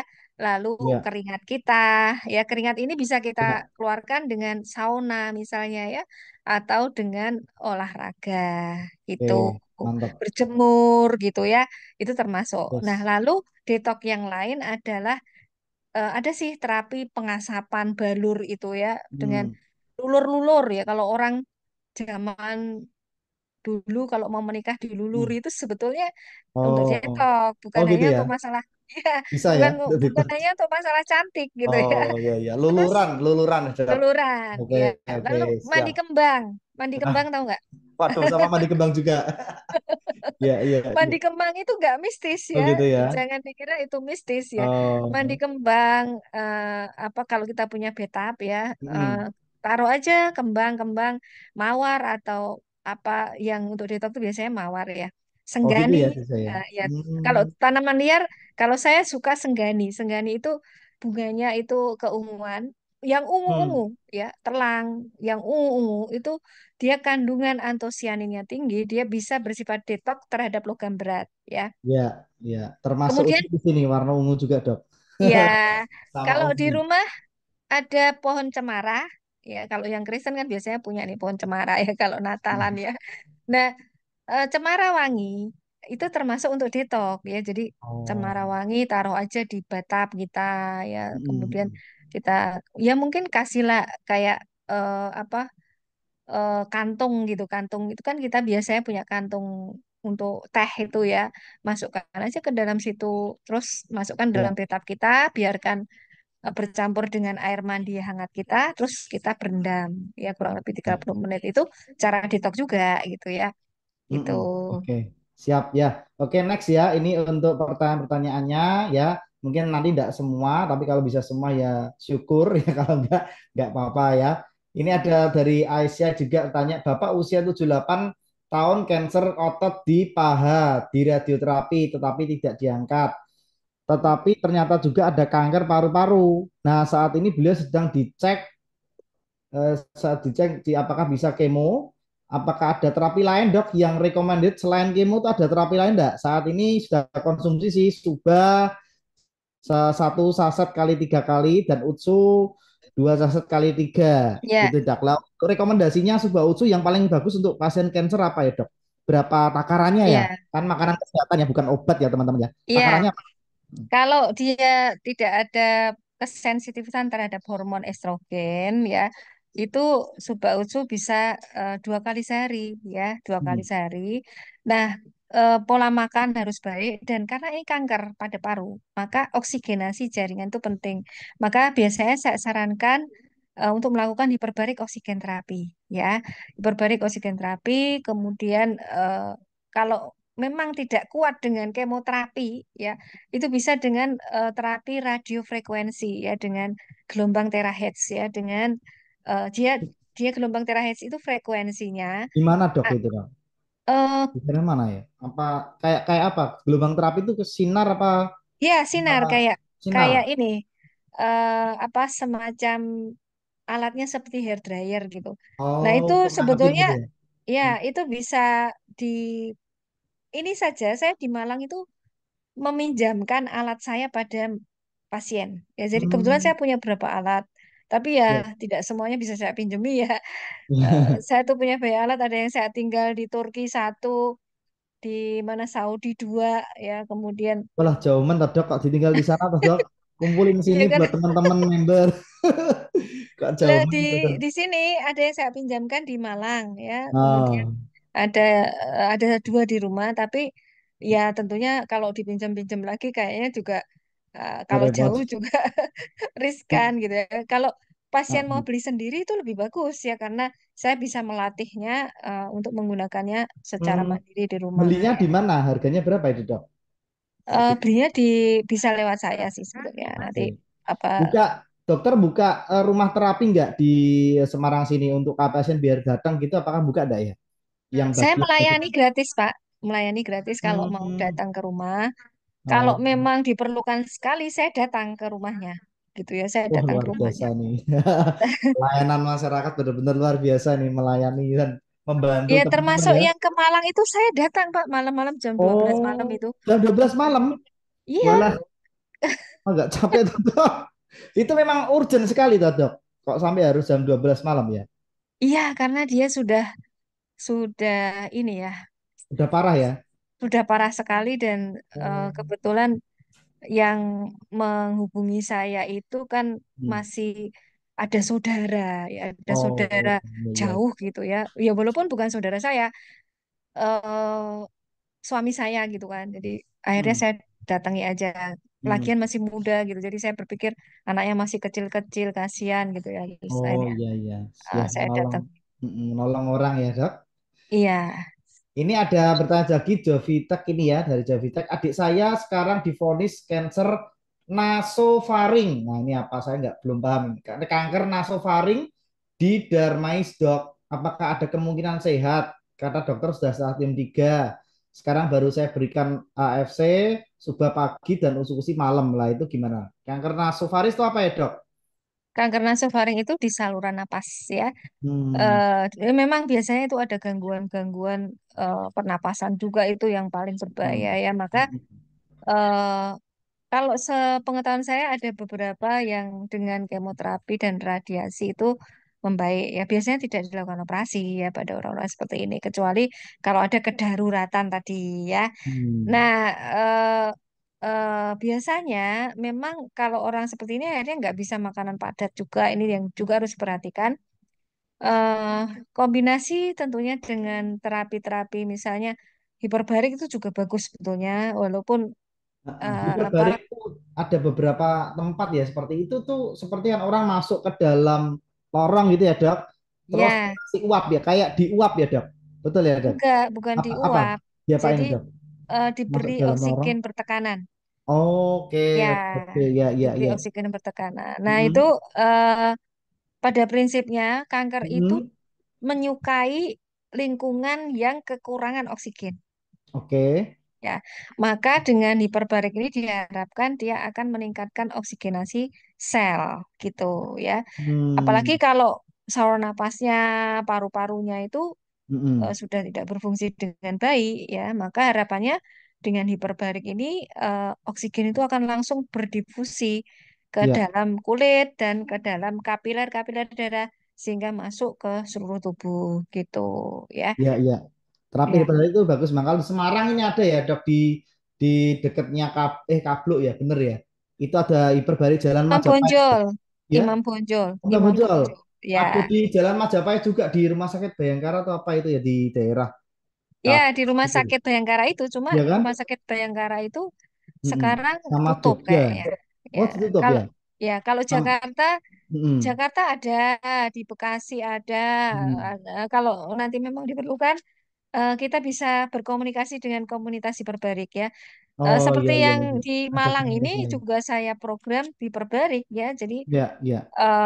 Bagus hiperbariknya ya dia itu ya. ya kalau di Mm-mm. Malang itu ada fasilitas yang ini tidur ya jadi kalau dia tidak bisa duduk maka dia tidur kayak Michael Jackson itu masuk ke dalam tabung Michael Jackson dulu juga hiperbarik itu. Hiperbarik ya. Eh, Oh, masuk dalam ruangan terus dikasih ya oksigen dengan mm-mm. tekanan yang bagus Ya gitu ya. jadi dia punya tempat tidur kaca yang dia ada oksigen pertekanannya gitu.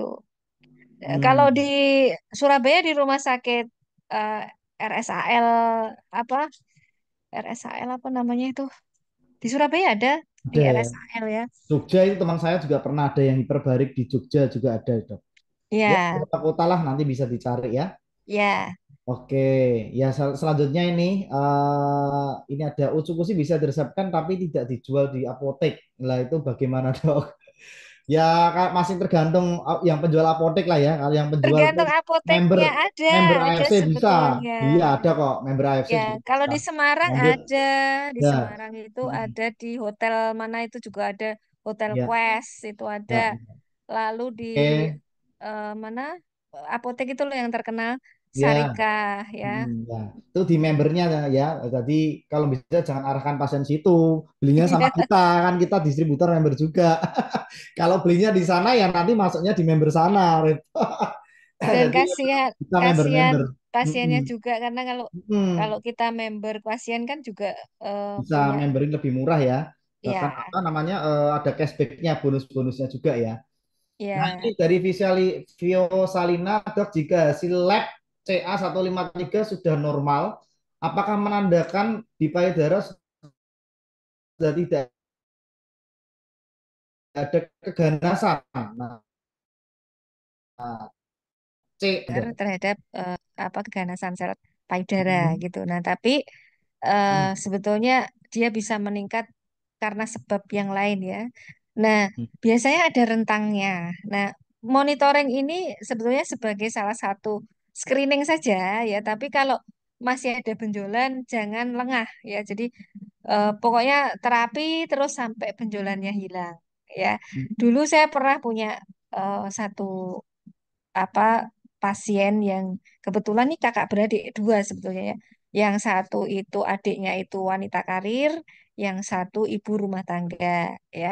Di mana yang kakaknya yang wanita karir ini pola hidupnya kan tahu sendiri berangkat pagi pulang malam kerjanya di rumah sakit, mana dia bekerja dengan di laboratorium yang terpapar oleh zat-zat kimia berbahaya ya. Makanannya juga dia beli jajan gitu ya, hanya jajan dari ya pegawai apa orang yang jualan di rumah sakit itu ya. Nah, sehingga saya nggak bisa modifikasi ya pola hidup dan pola makannya. Kebetulan tadinya dia berusaha dengan herbal, tapi saya lihat wah ini kok kayaknya nggak ini ya, nggak bisa apa eh, mengejar gitu ya. Nah, terus akhirnya saya sarankan untuk melakukan pemeriksaan histopatologi dan akhirnya diketahui ini jenis kankernya apa dan dilakukan terapi dengan Herceptin waktu itu, tapi dioperasi juga ya, dioperasi. Nah, sedangkan yang satunya tadi yang ibu rumah tangga itu kan bisa saya atur nih pola makannya dia mau yang organik, pola hidupnya saya atur gitu ya. Nah, lalu saya memberikan herbal-herbal dan terapi diet gitu ya waktu itu. Alhamdulillah 2 tahun ya. Jadi tadinya perubahannya adalah dari masa padat dia berubah menjadi kista. Ya, jadi kalau kanker payudara dia berubah menjadi sembuh itu salah satu tandanya adalah yang tadinya padat dia berubah jadi kista. Dan ini kita monitor 3 bulan sekali dengan USG. Setiap bulan kita lakukan pemeriksaan biomarkernya sehingga kita tahu ya kira-kira ini mengejar nggak ya. Kalau nggak mengejar biasanya saya sarankan untuk operasi. Ya. Nah, apa namanya? Akhirnya 2 tahun itu akhirnya yang ada kistanya itu akhirnya keluar cairan gitu, keluar cairan terus kita lakukan eh, pengobatan dengan membersihkan luka gitu ya. Itu alhamdulillah akhirnya hilang dan sampai sekarang masih hidup. Ya, tapi Ya, luar pola biasa. makan dan pola Hmm. hidupnya harus Dijaga. benar-benar Ya, dijaga ya. ya. Selalu tiga pola ya dok, pola makan, Ya, pola pikir, pola hidup. Nah, pikir ini ya tiga ini sangat benar. mempengaruhi ya. Jadi tidak semata-mata hanya minum apa suplemen atau herbal aja, tapi Ya, menjaga tiga benar. itu ya. Oke, Ya. lanjut ke Bu Liannya nih, dokter tanya, saya ada benjolan di leher dan baru saja USG tiroid di tiroid kiri dan kanan ada nodul. Kesan pada USG trauma multinodosa tiroid bilateral dengan midli, aduh bahasanya ya, midli suspicious. Bahasanya luar Ya. biasa. Dan not suspicious modul. Sekarang saya sudah konsumsi Suba dan Ucu 2 kali. Mildly suspicious. Nah, Ya. gimana dok? Apakah perlu melakukan biopsi? Nah, silakan dok. Ya, biopsinya dengan jarum bisa ya. Kalau ini sepertinya nggak curiga ini sih, tidak ganas curiganya mungkin lebih ke ini ya, Graves disease gitu mungkin ya. Hmm. Nah, kalau autoimun maka harus cek autoimunnya ya. Kemudian pola makan, pola hidup ya. Itu penting. Hmm. Mungkin usus Oh, gusi, subarasi juga bisa itu ya Iya. Kalau digunakan. untuk pasien autoimun beberapa waktu lalu ada kabar, wah kalau minumnya usu nanti imunnya naik, imunnya nambah lah. Itu kira-kira itu ada paradigma atau kabar-kabar yang salah seperti itu tuh. Jadi tidak mau, soalnya dia meningkatkan imun. Nah, nanti imunnya Ya, tambah banyak, nanti malah tambah parah. Gimana? ya itulah kesalahkaprahan dari imunitas naik ya. Imunitas yang naik itu sebetulnya kan imunitas, yaitu yang baik, yang optimal itu yang seimbang. Tidak ada yang lebih naik, tidak ada yang lebih turun. Nah, rata-rata penyakit penderita kanker itu adanya ketidakseimbangan pada ini apa sistem imun itu. Nah, sistem imun yang seimbang itu ada beberapa respon ya. Jadi respon T helper 1 dan T helper 2 namanya respon selulernya ya. Di mana eh, respon seluler T helper 1 ini yang nanti jalurnya ke natural killer. Ya kan, salah satunya ya. Lalu ke sel T yang namanya sel T sitotoksik yang dia juga salah satu perannya adalah menghancurkan sel kanker ya, bersama dengan natural killer ini.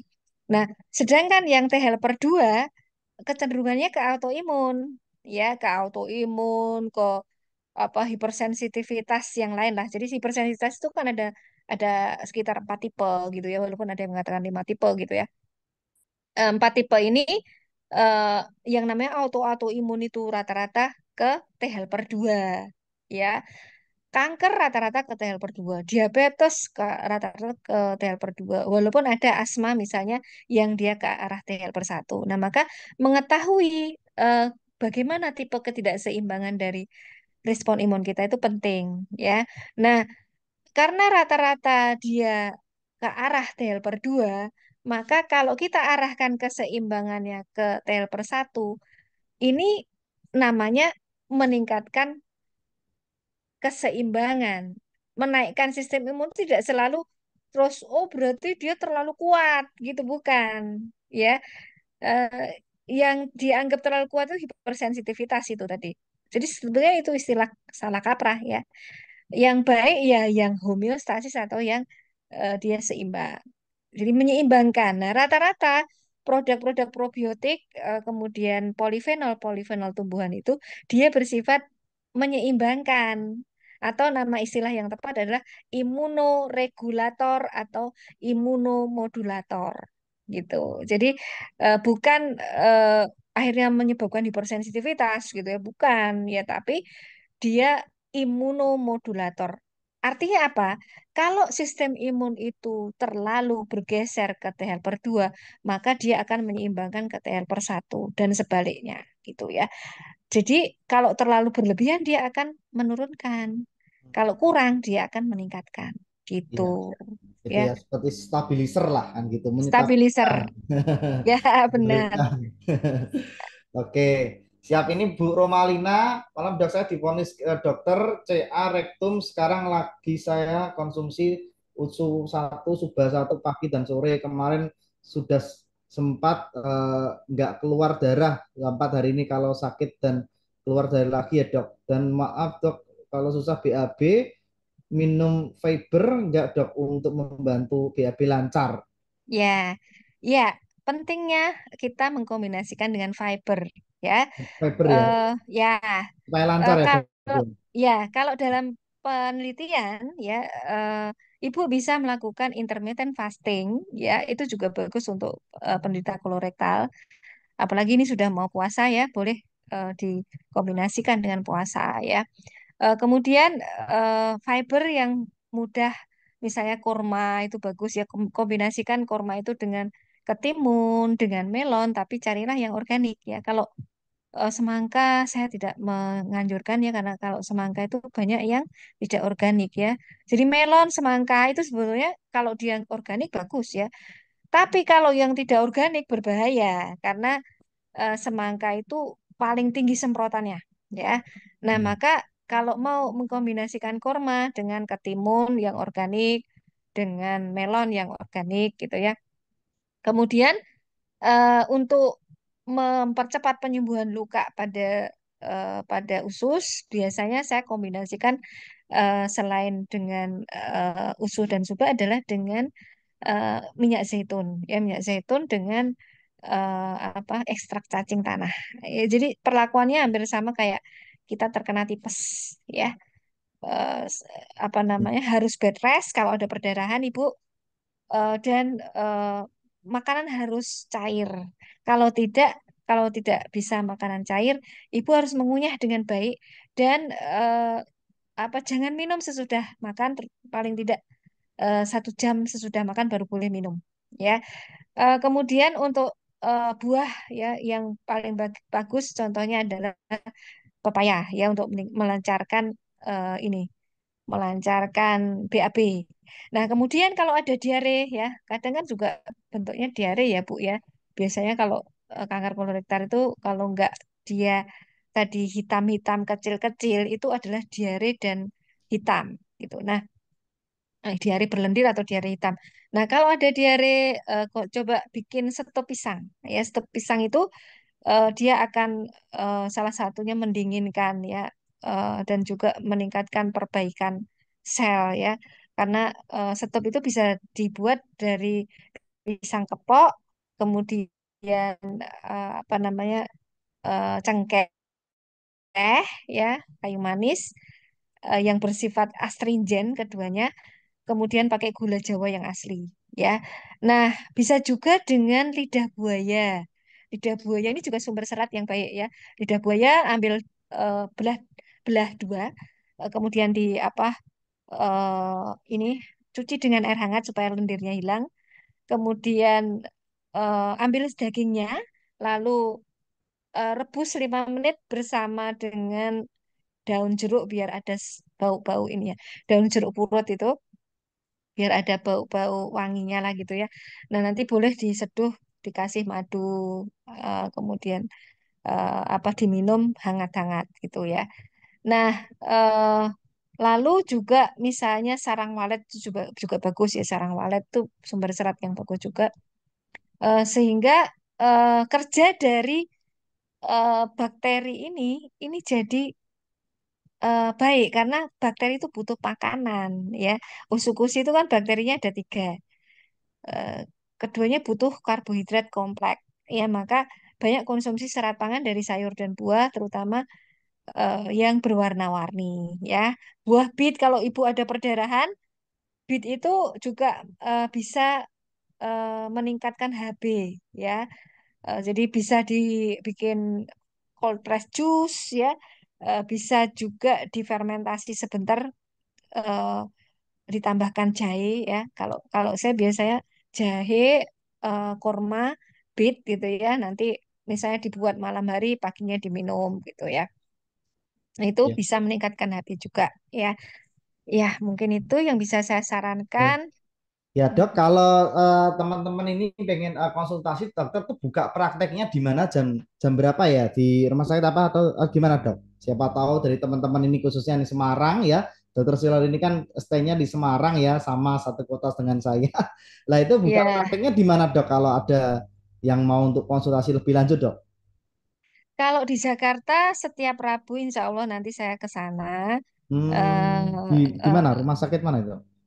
Atau di Saya klinik? tidak Di saya klinik? tidak praktek seperti itu karena Oh, dalam hal ini sebetulnya saya itu lebih bukan sebagai dokter ya, saya sebagai pendamping penderita kanker.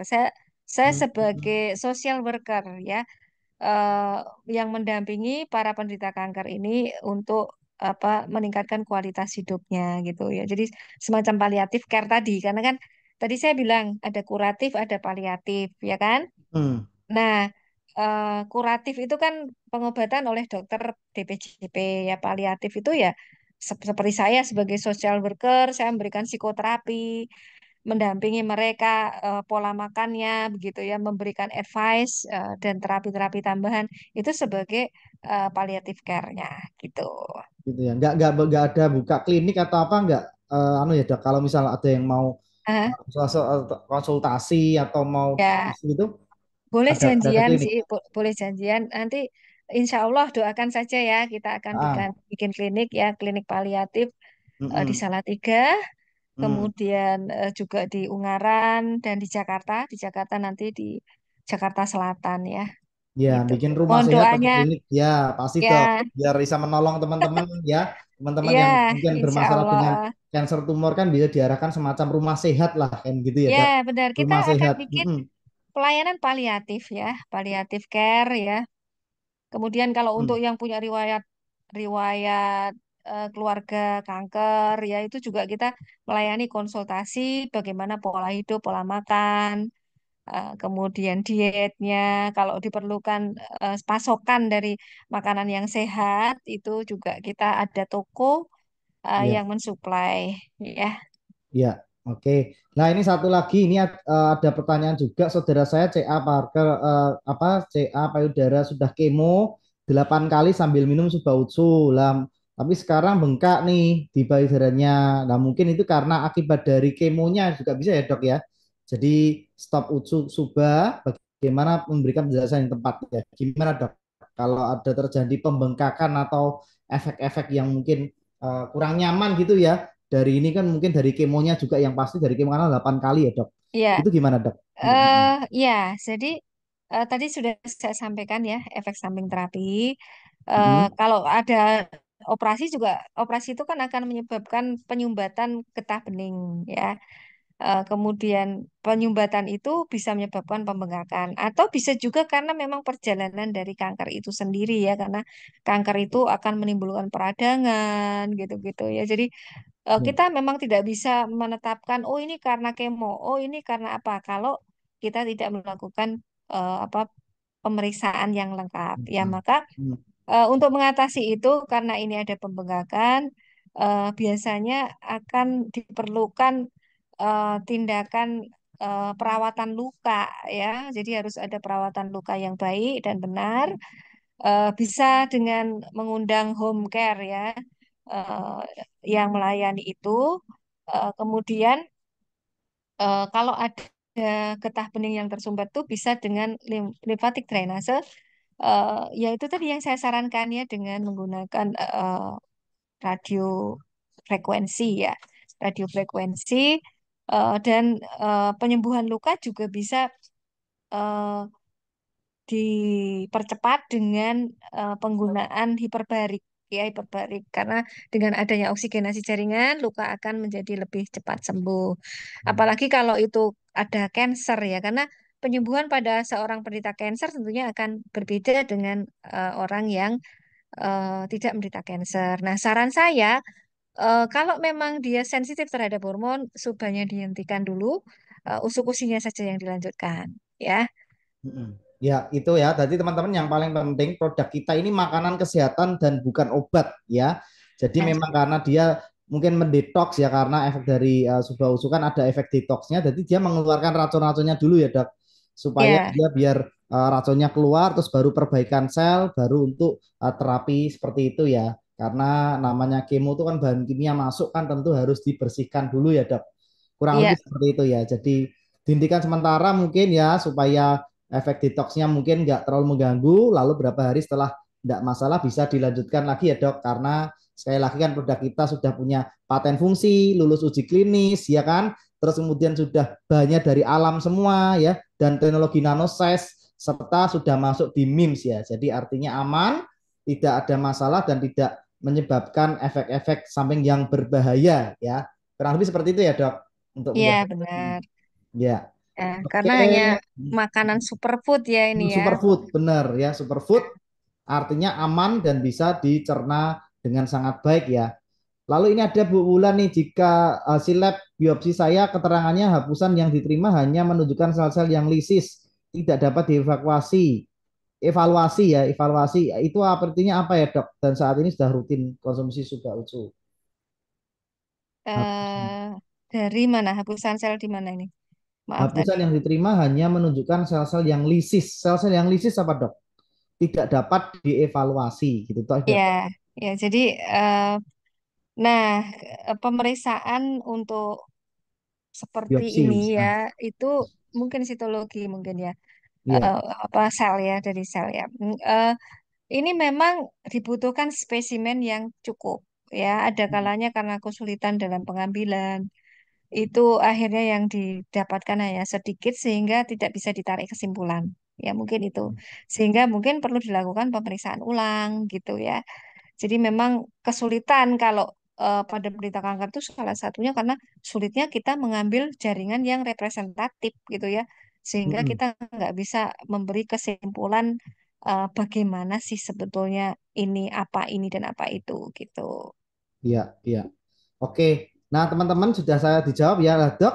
Apakah ada mungkin semacam grup WhatsApp atau Telegram, enggak, Dok ya, yang bisa pasien-pasien cancer ini bisa mereka diskusi, tanya jawab, terus kemudian jadi pertanyaan satu ketika di grup nanti dokter bisa jawab, enggak usah tulisan mungkin by voice ya supaya lebih jelas apa yang ditanyakan terus Ya, jawabnya by voice. Nah, itu satu ditanyakan yang lain kan bisa mendengarkan dan apa namanya belajar juga. Jadi tidak diulang-ulang pertanyaan itu ada enggak grup semacam itu ya dok untuk tanya jawab seputar cancer, tumor iya, dan usus juga ada enggak dok? ya. Mungkin. Sebetulnya saya sedang merancang semacam Hmm. teleconsultation gitu ya. Hmm, Dan hmm, kita memang mempunyai ahli-ahli di bidangnya gitu. hmm, Dan nanti kita akan melibatkan para ahli ini sebagai pakar-pakar yang akan menjawab semacam itu gitu ya. Kan tapi ini memang hmm. sedang dalam proses ya Proses ya. sehingga harapannya nanti segera minta doanya saja ya. Semoga Ya, segera bisa terwujud impian saya ini.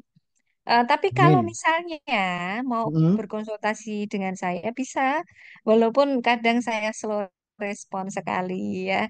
Silakan saja, nanti akan saya jawab by WA ya, akan tapi slow respon. Mohon maaf ya, karena memang WA saya itu banyak sekali ya kadang. Iya lah. Apalagi kalau sudah mulai mahasiswa masuk ya, karena kita itu dosen itu ada ininya Hmm. apa kayak mengajar jadwalnya nanti setiap setiap mata kuliah itu kadang ada ininya apa absennya tiap hari gitu ya. Jadi apa Iya, mohon maaf kalau tertimbun. Jadi jangan iya, jangan segan untuk selalu apa mengingatkan saya untuk menjawab pertanyaan gitu. iya boleh. Sebetulnya ada Hmm. juga yang minta saya membuat grup ya, tapi grup saya itu udah banyak sekali ini saya Banyak sampai ya. bingung ya. Karena apa namanya? HP saya Apa tuh mungkin kayak paling ya.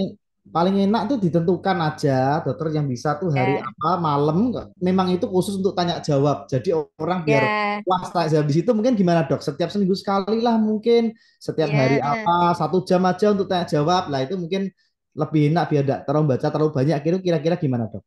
Boleh, Heeh. silakan ya, Mm-mm. silakan nggak apa-apa. Ya gitu ya teman-teman ya. Jadi nanti bisa kita buat saya tak diskusi dulu sama dokter. Jadi Ya, paling nggak bisa bantu para pasien dok yang kena kanker, tumor ya kan sehingga mereka mendapatkan edukasi yang tepat, penjelasan yang tepat dan tidaklah informasi kan seperti itu ya dok langsung dari ahlinya. ya. Nanti kita juga Dari. akan membuat video-video edukasi Pak Jo ya. Lah itu Jadi yang rencana dari dulu dok mau dibuat ya ya kan. kalau misalnya Jadi mau ada kopdar silakan ya. Saya punya lokasi yang ah, jadi lokasi kepala yang menyenangkan untuk kopdar. eh, ya. bisa untuk belajar masak memasak dan saya ada sekarang asisten koki memasak yang handal Mm-mm. ini ya. Wah, Perkenalkan luar nih biasa nih. ada Isam ini ya.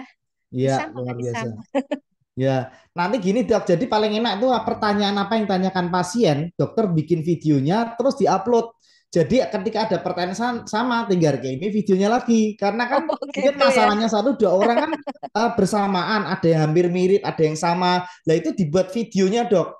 Bikinnya satu Ya. kali, terus setiap pertanyaan yang ditanyakan tinggal kirim aja videonya. Dokter nggak usah menjelaskan berulang-ulang Kayak kan seperti itu ya. iya. Nah, Jadi siapa tahu kayak ini kasusnya ya. sama kan enak dok. Jadi dibukukan atau di suatu dikumpulkan dalam album video dok. Nah itu yang nanti kita garap. Jadi teman-teman tinggal lihat aja video-video tersebut entah di channel YouTube atau di TikTok ya atau di Instagram seperti itu. Pasien bertanya, dokter menjawab. Pasien bertanya A, dokter menjawab. Nanti ada yang tanya, nah jawabannya sama, tinggal dikirimkan videonya. Gitu dok. Mungkin salah Atau satu saya usulnya perlu dok. melatih AI ya. Saya perlu melatih AI itu. Nanti AI. Gitu. Pakai AI ya dok. Pakai AI. Iya. Sekarang zamannya Iya. AI ya kan. Iya. Nah, boleh nanti kita garap dok untuk digitalnya nanti kami bantu manfaatnya Iya. bisa membantu para pasien sehingga mereka bisa bertanya dan mungkin ada pertanyaan yang sudah pernah tanyakan, ada jawabannya kan enak, tinggal play aja videonya tersebut ya dok. Iya. Seperti itu. Nanti Siap, siap. kita kumpulkan untuk pertanyaan-pertanyaan dan jawabannya ya. Ya. Oke, Mungkin ini sudah malam dok, nggak kerasa dok kalau kita tanya jawab bisa sampai pagi dok. Ini sudah setengah 10 teman-teman. Jadi mungkin terima kasih ya dokter Silor ini sudah berbagi informasi dan edukasi serta berbagi manfaat ya. Semoga bisa membantu terutama para pasien ya, para teman-teman yang mungkin punya kendala tumor, cancer gitu kan. Dan tetap jangan nunggu sakit dok. Lah ini kadang-kadang orang minum susu Ya, itu nunggu sakit. Nah ini kan repot ya. Padahal sel cancer, sel tumor kan setiap orang kan pasti ada ya. Nah, cuma kalau belum terpicu ya nggak sampai jadi parah lah. Kadang-kadang orang tuh nunggu sakit baru minum. Nah, sebetulnya itu pemahaman yang salah ya dok. Jadi kalau iya, kita sebelum dinyatakan sakit ya, karena sakit itu kan banyak sekali ini ya penyataannya. Sebelum sakit minum, betul ya dok, supaya dia benar. menaikkan Ya, NK cell atau natural killer cell dalam tubuh kita sehingga kita tetap sehat dan tidak sampai harus nunggu parah dulu. Nah, karena ya. kebanyakan orang tuh Jadi, nunggu parah dulu dok, mhm. baru Jadi mereka tujuh cari-cari. pola hidup sehat itu diterapkan. Jadi semuanya Ya, banyak, kebanyakan tujuh nih ya. Jadi ya, angka ya, tujuh tadi pola hidup ya, sehat, tujuh ya, tadi waspada gitu ya, ya, tujuh ya. langkah sadari. Angka tujuh itu istimewa ya. Maka nanti Nah, doakan saya mm-mm. akan membangun wellness center dengan lantai tujuh juga. Wow, mantap, luar biasa ya. Bisa membantu banyak pasien ya, Dok, membantu orang Iya, amin, untuk amin bisa ya robbal fight. Oke. alamin. Ya, oke, terima kasih, Dokter. Terima kasih teman-teman atas partisipasinya. Ya, nanti bisa sharing-sharing dan juga bisa apa namanya diskusi lebih lanjut ya. Nanti kita setting jadwalnya, tunggu informasinya dan tunggu video-video dari